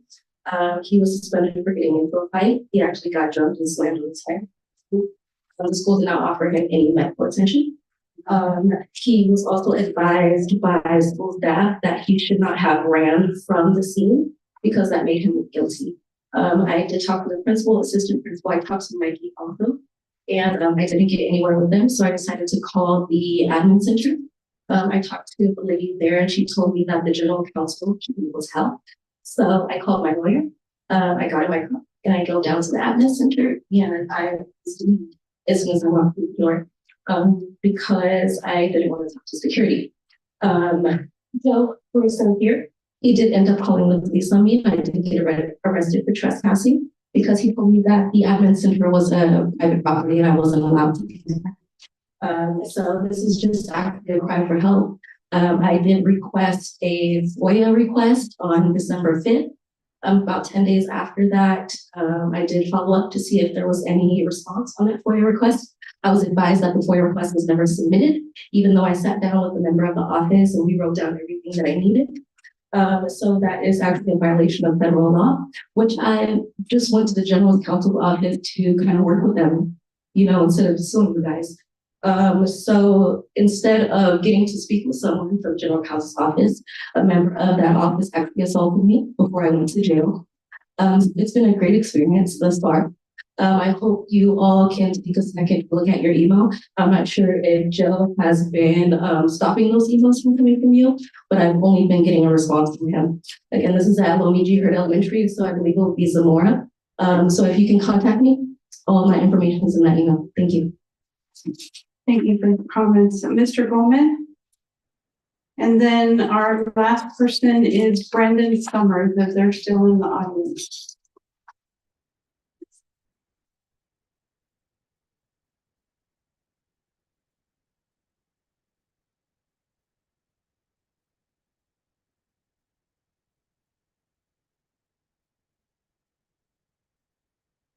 During my time, and I didn't even talk yet. David Gomez, Nevada Peace Alliance president. P stands for Parent Empowerment and Community Empowerment. That's what P stands for, not peace. Not I can't bring peace, but I can bring sword. You know, iron sharpens iron, but I can see some people don't have critical thinking skills. I really can see that. I don't like to hear parents say things like that. I came up here for a whole different reason. And I'm going to still do that. But I'm really pissed off that I heard that. And you don't want me getting involved because I know how to get the media involved and I know how to get a lot of people involved. You don't arrest parents. You don't do that. You ask them to leave. If they don't, you talk to them. You find out where your critical thinking skills are and your reasoning skills. I came up with Mike Barton, social emotional learning, almost 10, 15 years ago. Then we started talking about customer service policy. Then I gave 2 policies that they can chop up for anti-racial to Brandon Mullen, who gave it to Dr. Scavelli, and they took it apart and put it together. That was David Gomez. Okay, I don't like parents getting arrested. You want to piss me off? You can do that real easy. I don't play these games. Parents are your shareholders. They are the reason why people get paid. They're the reason why people are here. They are your shareholders. They are the ones who make the decisions, not anyone else. You're to listen to them and understand their problems. Black people are very passionate. And sometimes they say things that make you feel like you're threatened. But that's not what they're really saying because it involves their child. So obviously, somebody needs to be corrected. And I'll get down to it later on. But I actually came up here to say that ever since we've had this new Director of Transportation, Amber Rideout, she has done everything in her power to make sure that all needs are met. She has a big job. Transportation is a big monster. You have many moving parts in it. And she's done everything. Every request that I've ever made to her for bus drivers, aides, and everyone else, she has fulfilled them. Anytime I tell her there's a problem with a parent, she says, don't worry, I'm going to get somebody to handle it. I'm going to get someone to take care of it. So she's doing an excellent job. And I want you to remember that when you put someone like that in power and in a position of power, and they show you that they're doing a really good job, those are the people you hold on to. Those are the people you embrace. Those are the people that you pat on the back and say, good job. And I'm here to acknowledge them. But besides that, I'm letting you know now, I'm still David Gomez. I have neuropathy, type 2, diabetes, I have hypertension, I have a whole bunch of other conditions, but I'm still going to stand here until God says I will not no more, because I praise him only. I answer to no one but him. Thank you. Thank you for your comments, Mr. Summers. No, there was a Brandon Summers. Okay. Good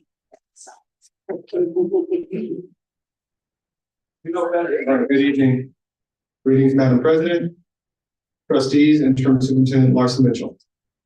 My name is Brandon Summers, and I'm a substitute teacher. I've served for the district for 6 years, both as a day-to-day sub and a long-term sub. I first want to say Happy New Year and congratulations to the new trustees. You all ran tireless campaigns, earning the support of the public, and you won your races. And now you sit behind the dais. The dais, sorry. I'm excited to see what this board will do with fresh ideas and fresh faces. Trustee Henry, I would congratulate you here on Monday, but I had to leave early. I'm so proud of you and so elated to see someone from my community, the grassroots advocate representing District C. As I've spoken at school board meetings over the years, I always advocate for substitute teachers, especially long-term and vacancy subs who are holding these high vacancy schools together. Substitute pay structure needs to be addressed in a comprehensive way that both raises the base pay for all subs, offers incentives, and offers a pathway to health insurance to subs who do the full-time work of licensed teachers. We are still in a crisis. We are still in a crisis. We have a teacher shortage that has only worsened over the years since COVID. When the district office raised the pay for substitute teachers in 2020, it was long overdue, and it was the right thing to do. But many years have passed now, and the pay has stagnated. We now live in a time of hyperinflation, with goods, food, and housing putting many households in financial peril. It is once again time for substitute pay to keep up with this new economic reality. The time for action is once again long overdue. As you make decisions this year to improve the lives of our students and employees, please don't forget about subs. Thank you. Thank you for your comments. With that, we're gonna go ahead and go to item 6.01, upcoming meetings of the Board of Trustees. That'll be Thursday, January 23rd at 5 p.m. in this boardroom. At this time, before I accept a motion for adjournment, I just want to say I appreciated the robust discussion. I appreciated everyone having a turn to speak and felt heard. I appreciate just the fact that we set a great foundation for this team moving forward. So with that, I will entertain a motion to go ahead and adjourn the meeting. I have a trustee Biasotti. Second the motion. You have to actually make the first one.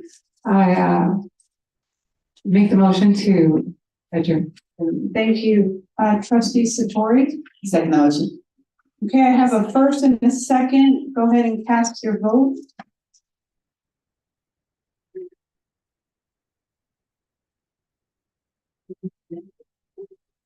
Into the bathroom. I think you can do a six. Legal counsel, I have one member that. I know I have a quorum, but I'm just, we would need to direct IT for us to move to the second screen where I can actually count the votes. You do? Okay, well, what I see is, trustee. Okay, now I can go. Okay, that passes 7-0 and the time is 8:34. Thank you.